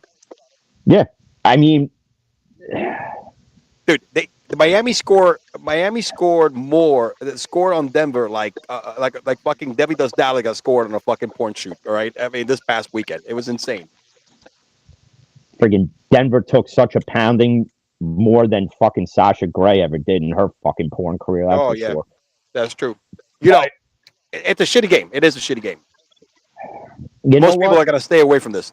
I'm telling you, most people are gonna stay away from even betting this game. I'm not an avid sports bettor, and I would even tell you to stay away from it. I would tell you to fucking go grocery shopping while this game's on. If you live in the markets that this game's going to be on, I wouldn't even watch it. If I'm a Bears fan, I don't watch it. And Chase Claypool, they interviewed him and they said, "Do you think the Bears are using you right?" And he goes, "No." How about this? Why don't you try putting in a fucking effort, asshole? Claypool has no. And for anybody watching, I have a Chase Claypool Steeler jersey. If you want it, I will friggin' send it to you because I don't fucking want it anymore. I'm done. I'm not gonna be those assholes that like burns the jersey because I think that's the dumbest thing ever. You pay money for that shit. That's stupid. I'll friggin' give it away. I'll give it away. I'll fucking sign it, Cigar Sports, and give it to you. It's bad. Look, and you know what's sad, Jim, that I give the edge to the Broncos this week because their quarterback has looked better than the Chicago quarterback. That would probably be the only reason why. If I had to pick it, I would pick Denver because out of the two quarterbacks, Russell Wilson is more experienced for one, and I think he's tired of losing. That he's probably just gonna he might have to drop the choir boy act and just go in that locker room and be like, listen, almost like a Buda Baker type where he's like, I'm sick and tired of fucking losing. And that's what he needs to do. He needs to just sit there and say, I'm sick and tired of fucking losing. We're a better team than this, and just go out there and just ram it down Chicago's throat. What's crazy about this, right, is that let's separate fantasy football and real football for a moment, right? Yeah. And betting football as well. Justin Fields is not a good NFL quarterback. And right now, what he was good at was a fantasy quarterback, because the rushing, the touchdowns that he rushed in, yes, he was good at that. And this year, he's not even good at that. Because he's not even scoring, all right, by bringing the ball in.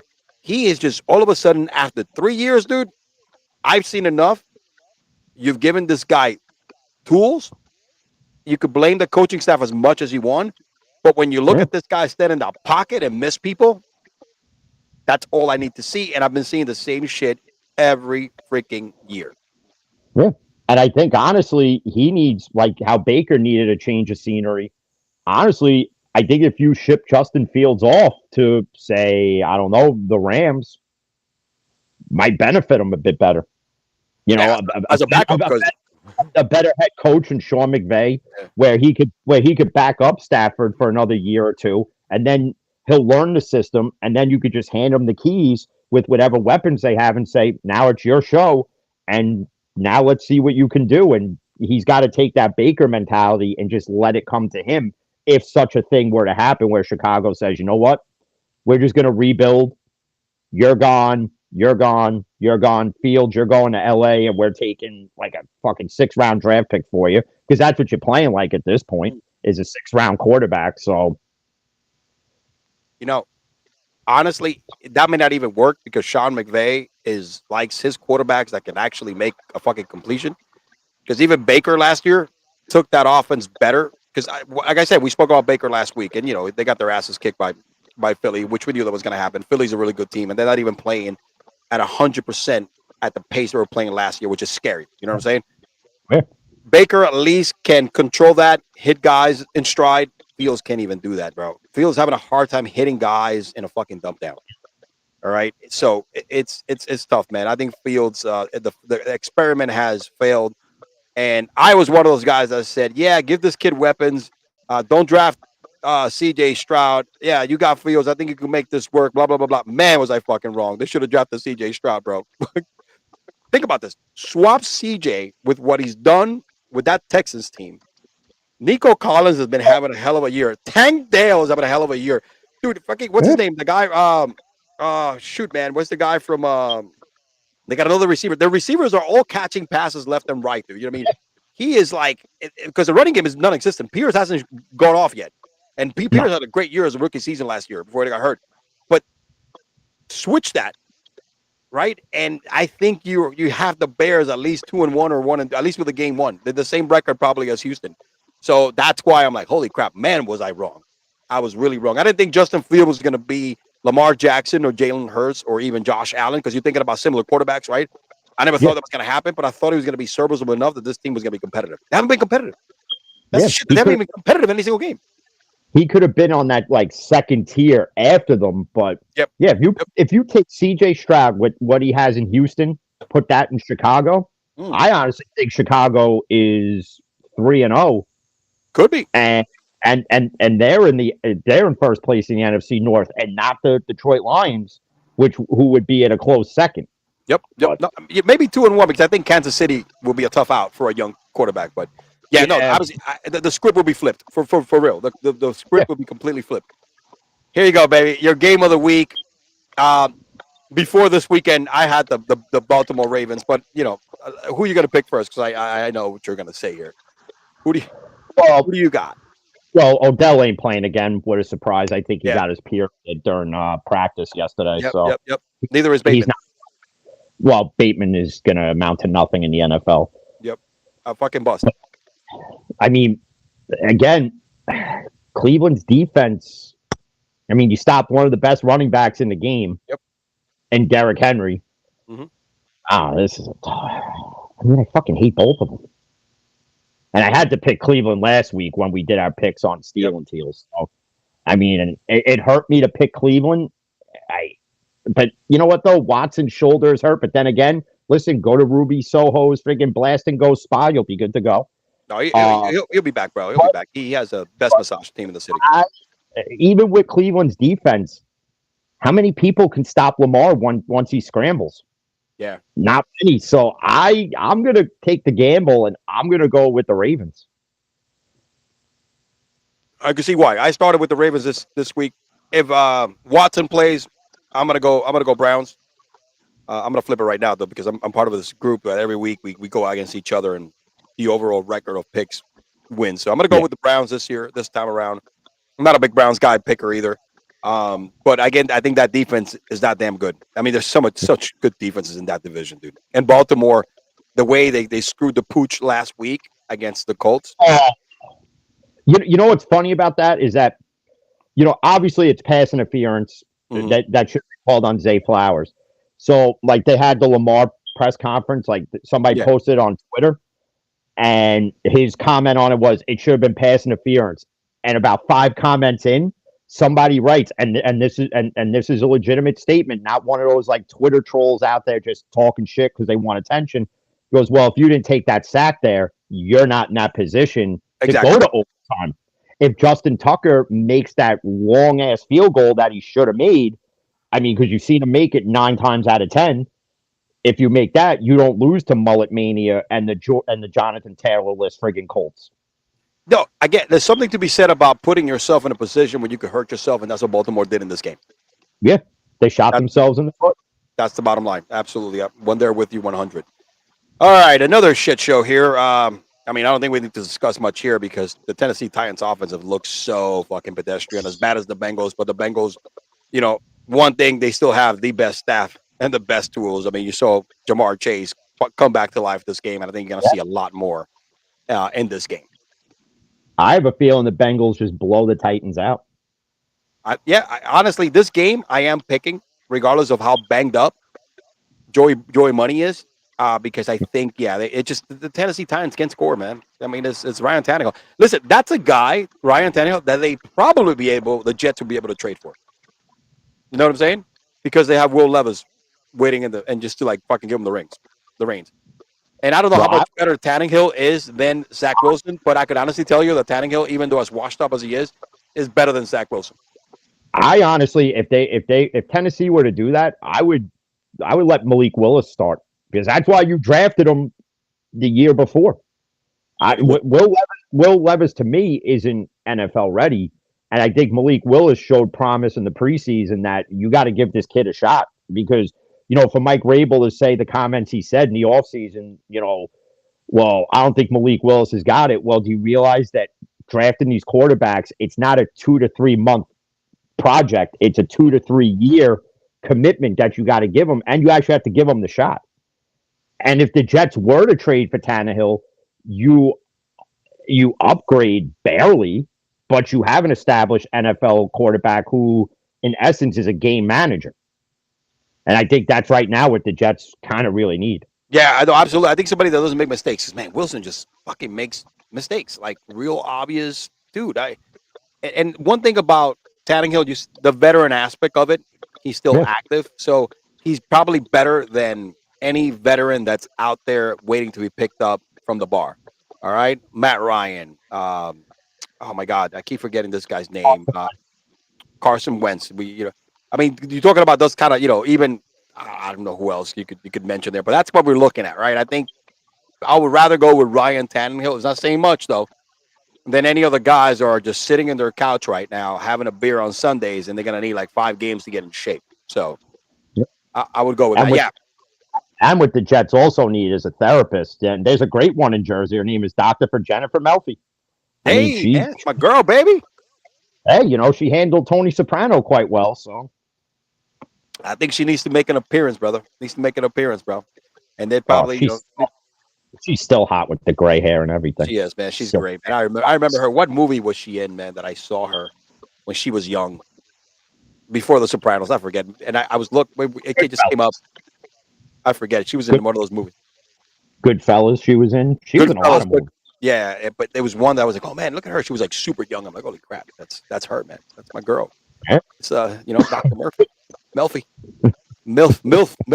Dr. Milfy. It's what I like to call her. Yep. Listen, dude, I know I love what I see from the Colts, right? Even with Richardson out. But I think the Rams are so much a better team than a 1-2 record, because they play some really good teams. I'm gonna go straight up here, man. I think the Rams can pull this one off. I like the Rams. I like the Rams. I like the defense. I like the running game. I like all those guys out there. Their defense is really good. They ran into a freaking buzzsaw on Monday night, but I like the Rams. I have a feeling this one. I'm picking the Rams. I'm gonna throw this one in one of those high end parlays where bring up my damn total. So, but the Colts, man, the Colts have been playing great. Look, Richardson was out last game, but before he went out in concussion, he's had a pretty darn good game and a half before he went out. You know what I mean? Yeah, he did. But the thing is, in this game, I mean, the Colts will stay in it, and Stafford just got to have a mistake-free game. I mean, he just started making some horrible decisions against the Bengals. But I gotta fuck it. Give me the Rams. Yeah, I like the Rams on this one. And don't get me wrong, man. I like what I see in Indianapolis. I mean, I like what I see with Richardson. I like what I see all around. Zach Moss is taking every advantage of that opportunity, brother. He's making people forget. That's why fucking Jonathan Taylor's like, yo, dude, I don't want to play anymore. They got their guy. They don't fucking need me. Yeah. Right? They could win as much without me. That's why, dude, I'm telling you, Irsay needs to strike while the damn iron is hot, bro. You're going to get a number 1 effing pick or 2 twos. Maybe not a number 1. We got a 2 and a 3 right now for Jonathan Taylor at a team that needs a running back, and you got teams that are competing right now that need a running back. Yeah. So I mean, the Rams need a running back. Yeah, absolutely. Absolutely. And But they like Kyron Williams. They got rid of Akers because they like Kyron Williams. That dude out of nowhere. And they got like behind Rivers also another backup. It's like McVay, man. McVay, him and his freaking, out there mentality when it comes to offense. One of the great whiz, man, offensive whiz out there. He just knows how to like get personnel to play really, really good for them, Puka these nuts Nakua, bro. He's out there catching balls left and right. Yeah, well, you needed to replace Cooper Kupp somehow. Dude, Tutu Atwell. I mean, shit, Tutu is going out there, man, catching balls, man, running routes. It's a good, it's such a under-tooled team on paper, but they make it well. They make it work. All right, what about you think? Honestly, this one here, man. We got the Bucks at plus 3.5 against the Saints. I think it's going to be famous Jameis at quarterback because I don't think what's his name is coming back in Carr this week. No. And I don't know, man. I like that plus money on Tampa. I think Tampa can pull this off, man. It's going to be a fucking ugly show, but it is. I think that defense for the Saints is nasty. I think Baker will pull it out. I think so too. He didn't play horrible against the Eagles. They're not as talented as the Eagles. I mean, dude, I'm telling you, I did my NFL rankings last week, at the beginning of the week. I do it every week 3, and I tweeted it out. I don't know if you saw it. But the Eagles, to me, I got them at number 2 after the San Francisco 49ers. And I did the top 10. You know what I mean? I put them over I put the Eagles over Miami because they are much better all around than Miami is. I'm sorry. So I think plus money. I'm taking this one. This is another one I'm going to slide into another parlay. I'm going ham this week. I need to make my money back. So you like the Bucks too? I got it. I got to take Tampa in this one. Famous Jameis could even get this team 17-0 against a really bad offensive day for the Packers to even fucking score. All right, so that tells you a lot about famous Jameis. He's one of those guys. He's boom or bust, right? He's either gonna go throw for 4 touchdowns, 300 yards, or he's gonna throw 4 picks for 150 yards. The original 30 for 30. That's him, baby. And then we're not talking about ESPN, bro. Nope. All right, that we are. All right, next, let's go to another. This is a clear fucking. Eagles over. I think Eagles are going to cover. And I think they wind up somehow just benching Howell halfway through this game just because he's going to throw another 3-4 picks. Right. Probably 2 of the Darius Slay. Talk about, and that's the thing, man. Their secondary is nasty. You know what I'm saying? Yeah. And they got to put Slay on the best wide receiver, and it's going to just shut everybody down because their other guys are going to cover. So I think, this Howell right now, if you notice, he's throwing a pick like in every game. So, it's going to be. He threw 4 last week. He threw 1 in the first game. He threw 2. I think he has it. Yeah, he's been serviceable, and everybody's high on this kid. I get it, but the Eagles are that damn good, and they're going to cover that spread. It's high for 8.5. So, and here we go, baby. I think the Vikings get their first win. Oh, you have to against this fucking putrid Panther team, right? Absolutely. They're playing the pit. Yeah. Oh, yeah. You almost have to. I mean, the Red Rifle look better than Bryce Young out there because he's a veteran. He's got to go in and give you those short stints of good games and flashes, right? But they don't. Yeah, but Minnesota, friggin' Kirk Cousins will throw up probably close to damn near 400 yards in this game. He can. He's been doing that shit every fucking game, bro. 300 and change, a bunch of passes. So I'm interested to see how Cam Akers does in this offense because Madison hasn't been able to replace everybody. People that went high on Madison, I like Madison as a running back, but he's not Dalvin Cook. People forget Dalvin Cook after Derrick Henry was he averaged the second highest all-purpose yards per game in the last 5 seasons. It's hard to replace that with your backup running back. Nope. And not even getting Akers, you're not going to replace it with the 2 of them. So nope. It's not Pollard they have replacing Zeke. So, and of course I got to go. Come on, man. This is a no-brainer here. I think that defense is going to stifle CJ. Houston's got nobody playing, and Houston's got the guy got Kendrick Green who played for us, and Kendrick Green coming out. Oh, I'm glad to be out of Pittsburgh. Good, because we're glad you're fucking gone because you sucked anyway. Friggin' 2nd round draft, 3rd round draft pick, and you could have gotten friggin' the draft 10 years from now. And TJ's gonna have I can't wait. I'm going to be doing a lot of TJ celebrations for every fucking sack. No, yeah, they got to overwhelm that young lineup. Then I mean, this is one of those that I think the defense is going to be so massive. Again, Kenny Pickett can just throw for 2 touchdowns, 250 yards, whatever. Just don't fumble the fucking ball. Don't throw a pick. That's what's going to get them in trouble. If they do that, this is the game where they have to get Najee going. You have to get him going. This is the game that I'm going to look when it comes to betting, not just the points, but I'm gonna mix it in with a prop. I think a Najee anytime touchdown, that's probably huge. And I may take the over on the rushing yards as well. Because it should be low. It should be fucking low because he hasn't, rushed for a lot of yards so far this year. No. I think Najee breakout game right here. And don't get me wrong, dude. Listen. Yo. D'Amico, what's his name again? D'Amico, the fucking coach. What's his name? D'Amico Ryans. D'Amico Ryan, look, he has this team playing really inspiring, right? I give him credit. Young team. They're playing hard. Defense is playing as hard as they can. Yeah, they could make some noise. They could surprise some people.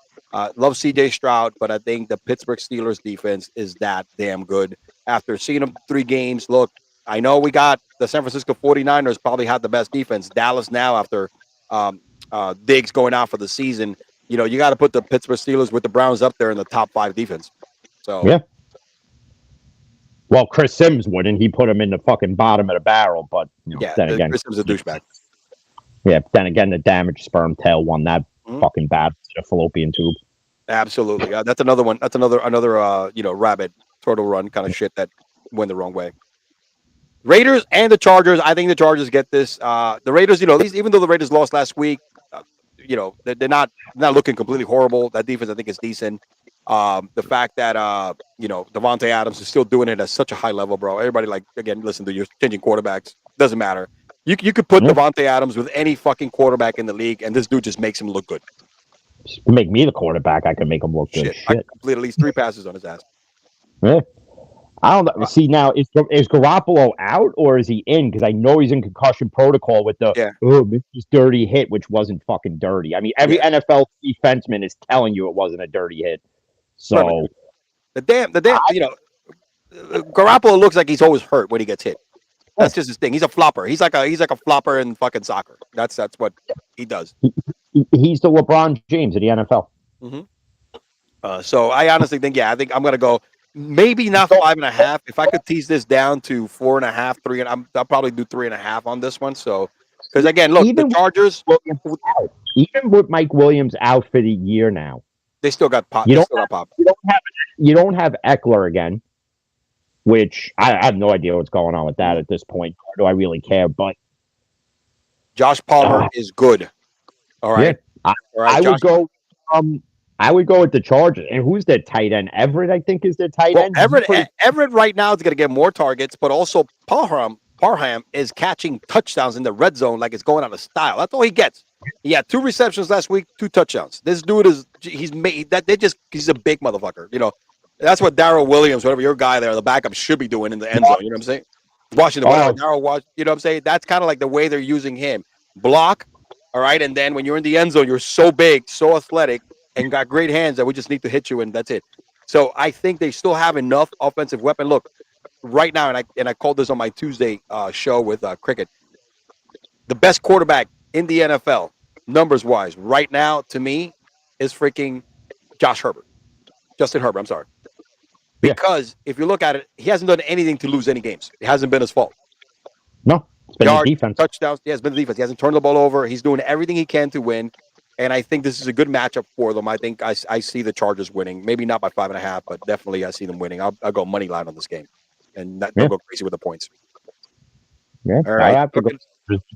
Yeah. Dallas and New England, man. Here we go. I don't know why I picked the Patriots here to lose the game, but maybe they will lose by 6.5. I don't know why I did this because I just hate fucking Dallas. It's more of a I hate the fucking cow bitches so much, bro, that I would bet everybody against them, even though they're going to lose.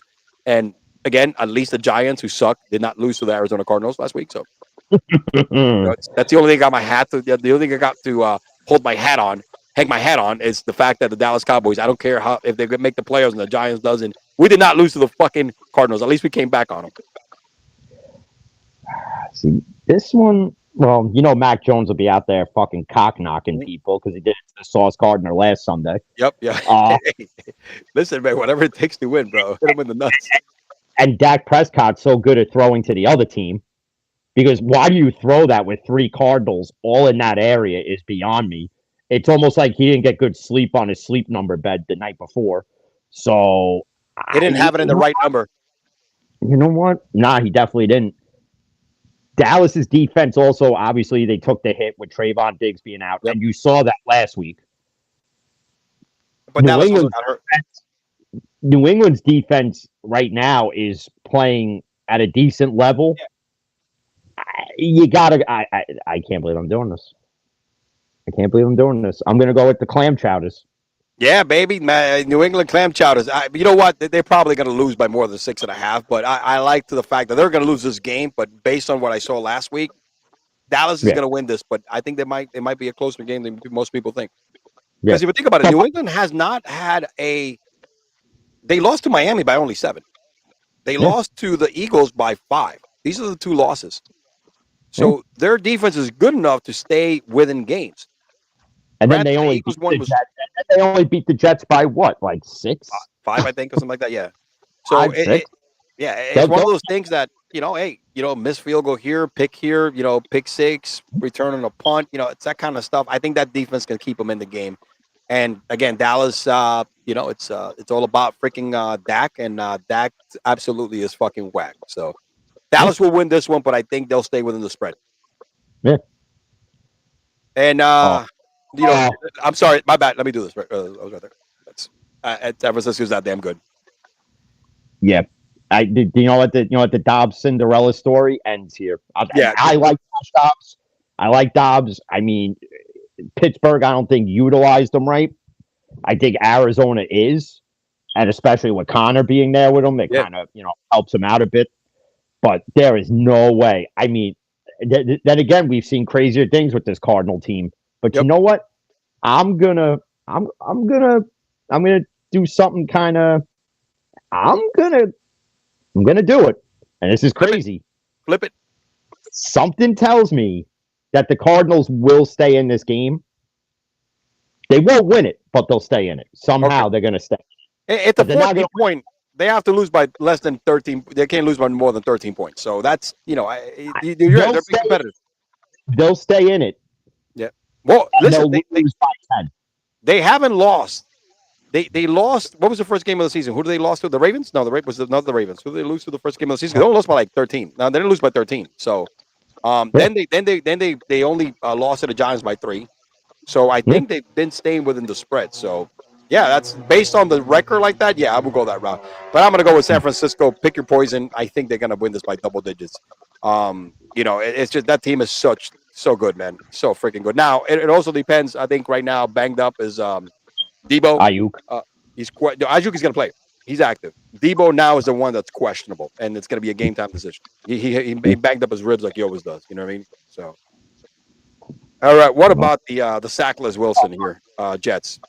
I don't care how good their defense is. I think Kansas City is gonna beat them overtime. Easy. I got the Kansas City defense in fantasy, so they better get me some fucking points because I should have a better record than what I have. It didn't work last week. I picked them up and I streamed them, and they did work last week. They win double digits. So I think you're gonna see the same. Unfortunately, Zach is an interception machine. Yeah.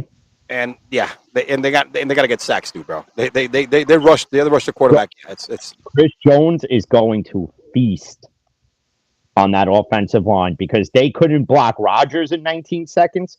They can't block for friggin' Wilson. Chiefs double digits. Yeah, but again, this should be a 1:00 game. But we all know why this is a prime time. We all know why this is still in the prime time slot. Because we're not at that point where you could flex the schedules around. Yeah. And originally this was slated to be Mahomes versus Rodgers, and now you have Mahomes versus fucking Danny DeVito from Twins, the leftover crap. Absolutely. That's what you got. Yeah. I think this one, I am actually going to pick this one. I'm definitely, it's one of the games I'm probably going to bet for sure. I think the Chiefs, no brainer. They're going to win by over 10 points. Last but not least, my lonely Giants. I got them picked right now. I might change this, but shit, man. I mean, look, Seattle. We know what they could do offensively. Defensively, there's no slouch either. The Giants, my worries are they just look horrible offensively, dude. We can't protect the quarterback.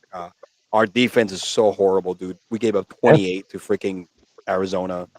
Granted, Arizona put almost the same amount of points to the with the Dallas Cowboys, but it just you're playing a better offensive team here. I mean, Kenneth Walker the third is finally. I mean, last 2 games, 4 touchdowns. He's back to what he did last year.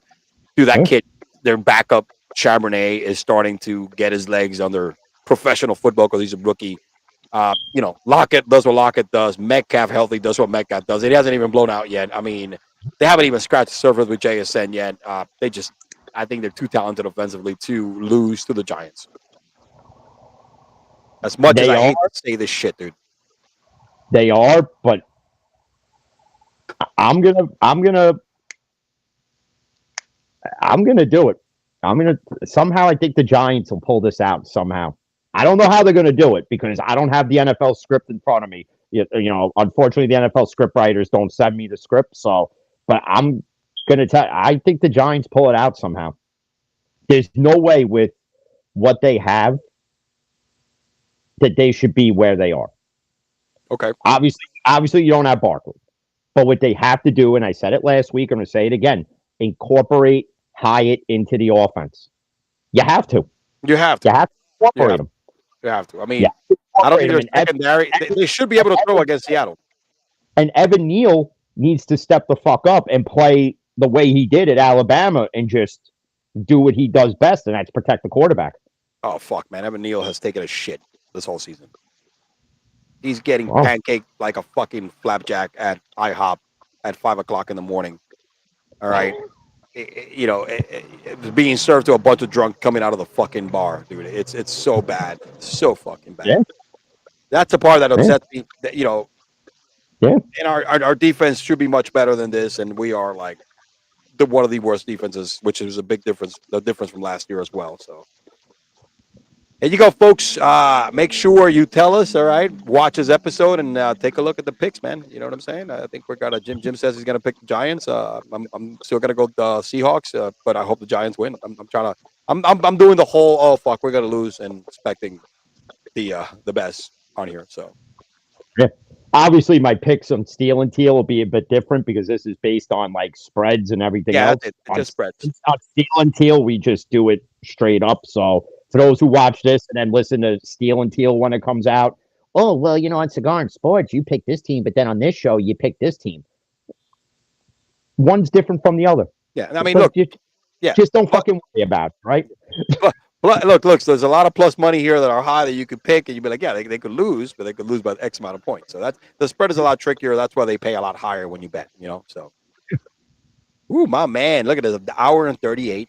All right, we covered a lot of stuff. We've been, we switched it up, some NBA, NFL, of course, is the bread and butter right now. And shout out to the only positive thing we have in baseball this year for a couple of Yankee fans, to Garrett Cole, where we're wasting his fucking talents so much past couple of seasons because he should win the fucking Cy Young. Well, according to Hal Steinbrenner, they're going to do what we like to call an audit. And what this audit is going to involve is they're going to look at trades that have been made in the past, I think, 5 years, free agent signings. There's going to be a whole bunch of stuff he's going to analyze with the analytic nerds in their basement. And you're going to find out that Cashman is not this great GM that everybody thinks he is, that he's not that guy. Because, again, people forget, Cashman inherited an already built dynasty. You already inherited it. And then, you sprinkled your pieces in here and there, and, you got this guy, you traded for this guy, and you did this and you did that. But for the talent that this team has and to not win since 2009 is fucking absurd to me. I've been clamoring for the day where Hal just finally finds his balls and says, Boone, you're gone. Because Boone doesn't even know if he's coming back. They've already asked him. He goes, listen, if I'm here, I'm here. If I'm fired, I'm fired. it is what it is. And he could take his talents to fucking talking Yanks with the John Boy Media fruitcakes over there. Whatever, I can't bro. stand it either. Just buy with Boone, buy with Cashman, bring in Theo Epstein as the GM, and just move Stanton. I don't know how you do it. Just do it. Eat the money. Get rid of him. Get rid of friggin' whoever you got to get rid of. Don't bring back Severino. Just rebuild this friggin' team. Piece it together however you got to do it. Go out and trade for Juan Soto. Go out and spend money the way you did. Granted, money doesn't fix it, but you got to bring something in. We got to cut. They got to cut the debt weight, and I'm okay with how fucked up this team is to clean the fucking house and take a year off. Unfortunately, I mean, you don't want to see it, no, because we're not used to it. But it's a big mess. It's a big fucking mess, dude. At one point, you just you got to keep adding. We've been adding to the mess for the past 3 seasons, and at one point, the mess finally the shit finally hit the fan because it's been rolling that way. Yeah. So bad contracts. You might have to go the way the Mets are going, where it's okay in 24, we're not going to be competitive. Yep. But in 25, we're opening up the checkbook, and I'm just going to sign it. You write an amount in, and you just take it and go to the bank and cash it. That's what the Yankees may have to do. And it's going to suck to say it, but they just might have to do that. You know what the boss would have done in this situation? Because that's the big difference, too. He got a team that was already made up, but you also had an owner that knew what the fuck he was doing and had balls of steel. Steinbrenner, rest in peace, big dog. If he would have been alive right now, he would have fired Cashman. He would have fired Boone a long time ago. He would have brought Theo Epstein to fucking right the ship. If it's not Theo, I think you even bring Derek fucking Jeter in, all right, to be your damn VP or GM, whatever the case may be. Yes, he doesn't have the experience. However, with no fucking money in Miami, at least they made the damn playoffs one year. And the reason why Jeter left, because a lot of these players are there, Jeter, drafted and all that kind of crap. Look, he left Miami because the plan was, let's build the farm team for a couple of years. They were competitive. Now we need to spend money. And they said, no, fuck you, dude. We're all about the bottom line. And Jeter said, give me my percentage and I'm out. So I think Jeter has the right set of mentality. Maybe it's not, but to me, choice 1 would be Theo. Choice 2 would be Derek Jeter. Let's get this ball. Cashman, you had a good run. I am done with this fucking guy. Get him out of here. Get a new coach. Do whatever you need to do. Let's get some dead weight out of here. We know Severino. We're not going to see him in pinstripes again. LeMahieu was gone. Freaking everybody else. Falefa. Gleyber Torres might be even the fucking block as well. I mean, it's at this point where you got to do what you got to do. And you know what, man? If you're going to really rebuild, I know Yankees fans don't want to hear this. I will fucking trade Judge if you can. But just it's not going to happen. He's in Stanton fucking mode right now without a contract. Yeah. And not only that, Judge is the face of the Yankees that they're not going to move away from him. But you can move. They had chances to move the Stanton deal. They could have did it like 2-3 years ago with the Cubs when they were looking to unload Yu Darvish and Jason Hayward and all these other guys where, okay, we'll take Darvish's contract. We'll take an older Jason Hayward, and then we'll just move him or just release him and just pay him. And you could have just shipped Stanton off that way. And you could still do it now if San Diego is looking to unload bad contracts. You can literally take one bad contract for another bad contract, no kicker, no draft pick, no international slot money, no nothing, and just say Stanton to San Diego for, say, hell, have you fucking pick because they're all overpaid anyway in San Diego. Either Soto, I don't think anybody really wants Manny Machado, but it's a better option at third base than what we've had, so I would take him, but nope, that's just me. Yep. All right, man, that's the fucking Yankee talk. Season's over. I want to put that shit behind me and let's say put it way back in my memory bank, and let's come back stronger. Now, we're at that time of this podcast right now. Are you loaded, bro? Oh, you ready to go? Oh, it's ready. It is time. It's ready to go.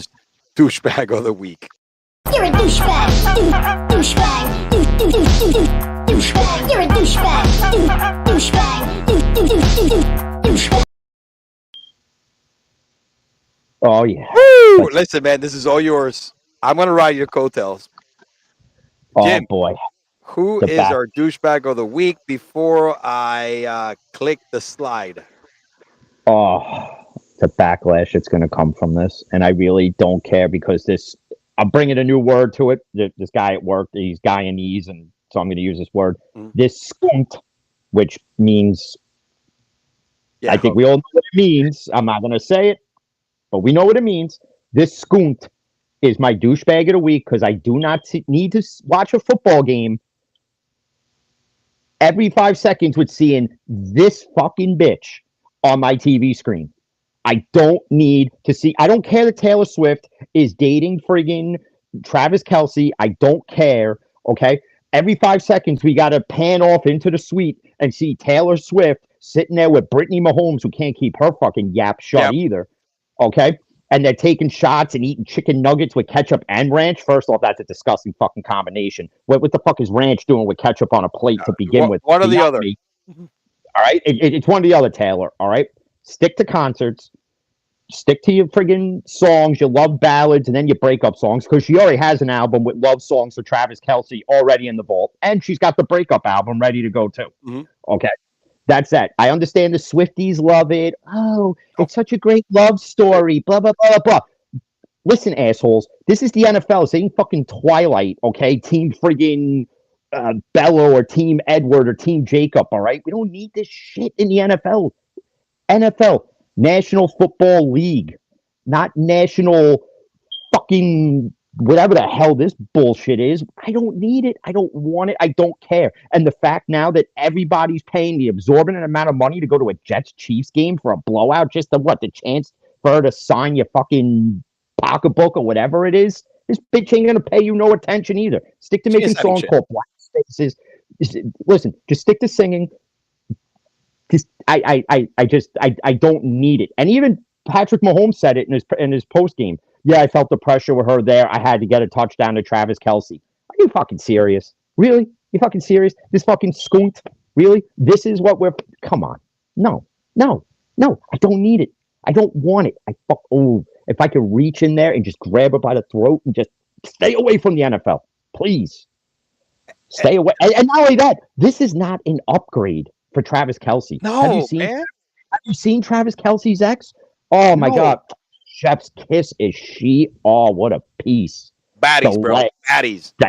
The legs, the ass, the baddies, bro. Oh. And she pre-warned Taylor Swift how Travis is. So yep. No, they did. She went out. What was it? New whatever, first edition or whatever. She did went out there and definitely told him how much of a narcissist he is. And look at him. He is a fucking tool. Right? Look at that. He's a fucking tool. There's no doubt about it. I mean, everybody loves Travis Kelce. He can do as many fucking COVID-19 fucking commercials he wants about the shot as he wants, little fucker. So this is a combination. This is the reason why these two are going to be the ushers of the fucking the jab for this particular fucking season. I'm with you, dude. I'm not a Taylor Swift fan. I mean, look, people hated Kanye West for getting up there and bashing her back in the day. You know what I mean? When she got up there and stage, hey, Beyonce got the. And then everybody was like, oh, shit, hey, Kanye was right. That crazy bastard said a lot of things that were right. He might be nuts, but he wasn't wrong. All right. So he saw this shit coming. Kelsey's a tool. The fact that stash. Look at that stash. That's a John Holmes 70s porno stash. Shave that shit off. Huh? If anything, if you could grow that, then grow a little goatee with some fucking side hair on it. Do something. I mean, he's a talented football player, but fucking now this is the distraction we need in the NFL? No, we don't. Because now everything's going to be, Taylor Swift's coming to the Chiefs fucking Viking game. Oh, Taylor Swift this. And I don't want to hear about it. I don't care about it. Well, what now? Also, I guarantee you there'll be a prop bet. Is Taylor Swift going to be at the game? And the over is like plus like 15,000, and everybody's going to bet on it. And then when you lose, fuck Taylor Swift. Yeah, exactly. Fuck this fucking skunt. It's one of those things that all the Swifties were like, wow, look how much notoriety she's bringing to the game. Listen, she's not bringing shit to the game. The fact that this is such a marketing ploy to sell more freaking Travis Kelce jerseys, because they sold about 400% more jerseys of Travis Kelce after this weekend, because the Swifties went out there and bought the damn jersey, the damn, I'm eating my fucking, tofu muffin with my, whatever bullshit, caramel made for fucking grass-fed cows and eggs or whatever the fuck it was, Swifties that they follow around, moving to fucking Bushwick now and fucking up the whole hood. You know what I'm saying, dude? It's like, bro, again, just like the Toy Story shit. We don't need this. This is such a scripted bullshit. It's just annoying. I'm not a fan of. The worst part's going to be when this ends, when this relationship ends, because it will, right? It will. It's only a matter of time. All the Swifties that bought your little Travis Kelce jerseys and you're bedazzling them like we're in the fucking 90s and do your little scrapbook bullshit, okay? You're going to be the stupid tool bags that are out there on Twitter recording yourselves burning a Travis Kelce jersey. You could have bought something better with it, like maybe a fucking personality. That's what some of you broads should have spent your money on, is a goddamn fucking personality. You skunked. Hey, it's not like NFL fans are going to go to her fucking concert. She has her niche. People go to these concerts like crazy, and they're not a single. God, anybody that has a pair of fucking balls is going to go to this concert, dude. Somebody took a picture with her in the suite, and I forget who it was, but then like they pan in on her knees, and it's already scuffed up. Yeah, I saw that. Travis is already giving it to her. Yeah, that was funny though. That's dude. Look, listen, dude. Honestly, talent wise, she sells records, right? That's the obvious. But dude, it's the fuck out of here, man. I can't. I'm speechless. The fact that the NFL is stooping this low to market to a complete different audience when you really don't need to. And this tool bag right here, fucking look at that tool bag. Look at this fucking tool. Look at him with his damn, like you said, his fucking 1975 Ron Jeremy mustache. You know what I'm saying, dude? I mean, it's like, come on, man. And then they're all walking out. They're not even holding hands, bro. That's how fake this shit is. They're walking out, get that out of here. He's talking to his mom. She's over here having a shot. I mean, God, I'm so glad they didn't put both of them together, her and Brittany Mahomes or whatever her name is, together. Because that'll be the two most annoying hoes you could ever see in the history of NFL games out of press box. Money really well bad wasted or whatever the case may be. So. And then not only that, now you have Jackson Mahomes in the mix too. That these three douchebags are going to be fucking doing TikToks all over the place. Yeah, that's true. The difference is that freaking Taylor can't dance with shit. So neither does Jackson Mahomes or Brittany. This is just annoying to no end, and they just like to fuck with guys like us who are in their mid 40s, who just like to watch football and just give me football. All right, it is what it is. Yeah, because every 3 seconds they're gonna pan into the suite at friggin' MetLife. Oh look, there's Taylor Swift. What's she eating now? The over/under. Is there ranch on that plate or no? How about this, Chris Collinsworth? Call the fucking game, you fuck. Yep. And then the damn Swifties going to Twitter just tweeting shit about, oh my God, look the hell out of here, man. Football never needed you before. They don't need you now. Go back go do whatever the hell you guys do, you damn 18, 17-year-old fucking kids that don't even know how to get a damn job. Fucking Swifties will be coming out with a podcast next week called fucking God knows what, the fucking hipsters of the Kansas City couple and whatever the fucking all it's gonna be is Taylor Swift and Travis Kelce talk, and they're not gonna know what they're talking about when it comes to football. They're like, yeah, I love when Kelce caught that fastball from Mahomes and scored that 3-point shot. Yeah, that's exactly what you gotta have. Oh my God, he hit a home run. Yeah, that's pretty much what scored. This is bullshit.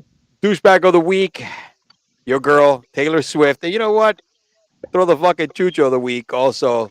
And with Chris Sims, this tool bag right here, Travis Kelce, bro. I lost a lot of respect for this piece of shit.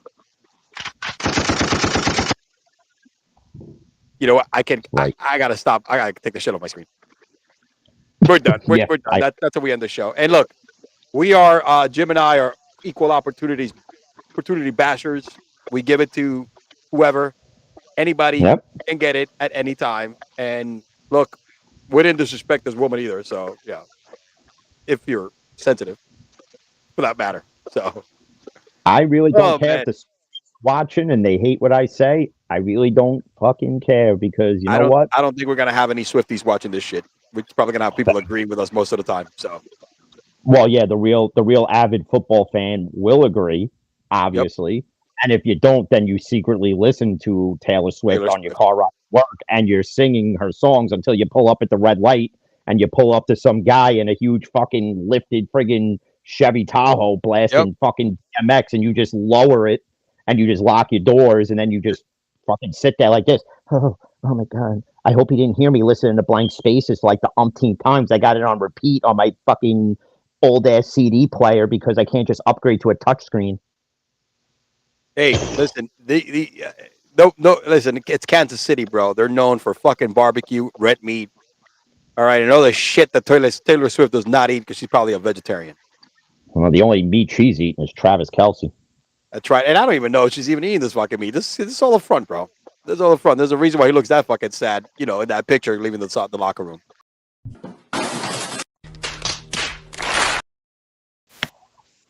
Yeah, because he probably said, hey, I caught a touchdown. You're going to, let me hit it now? And she was probably like, oh, no, honey, you got to wait, 3 years for that. You got to put a ring on it. Meanwhile, his other girlfriend was like, yeah, fuck me, baby.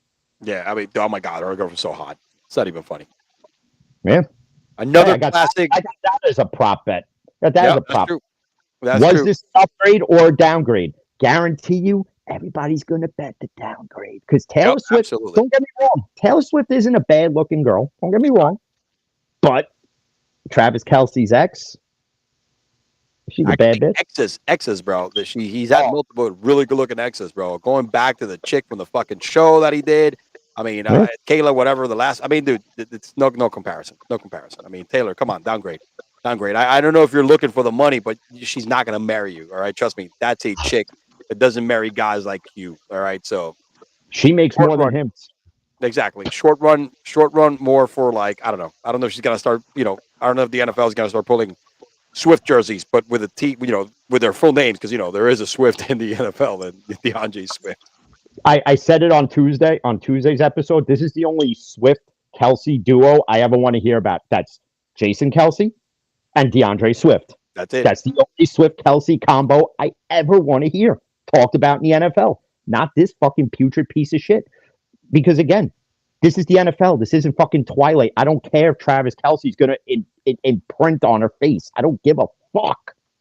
You know what's a good thing to look for? I would love to see how many of these Swifties bought actual DeAndre Swift jerseys because they have no clue who. I hope they fucking did. They have no clue who the Kansas City Chiefs are or who Travis Kelce. But because, oh my God, it's a Taylor Swift look. That's her boyfriend praise. Because remember, they had, like you said, they have a Kelce in that team. So. Oh, I can picture the fucking couples with Jason Kelce and a freaking DeAndre Swift jersey. Hey, look, we're supporting you. Did you see this video? Some girl I think works for Barstool Sports, and she's like a huge Eagles fan. So she's sitting there and she's like, "Listen, it's all great, you want to date Travis and all, but in all your songs you talk about the Philadelphia Eagles. Like you're an Eagles fan who's now jumped ship because you're dating Travis Kelce now."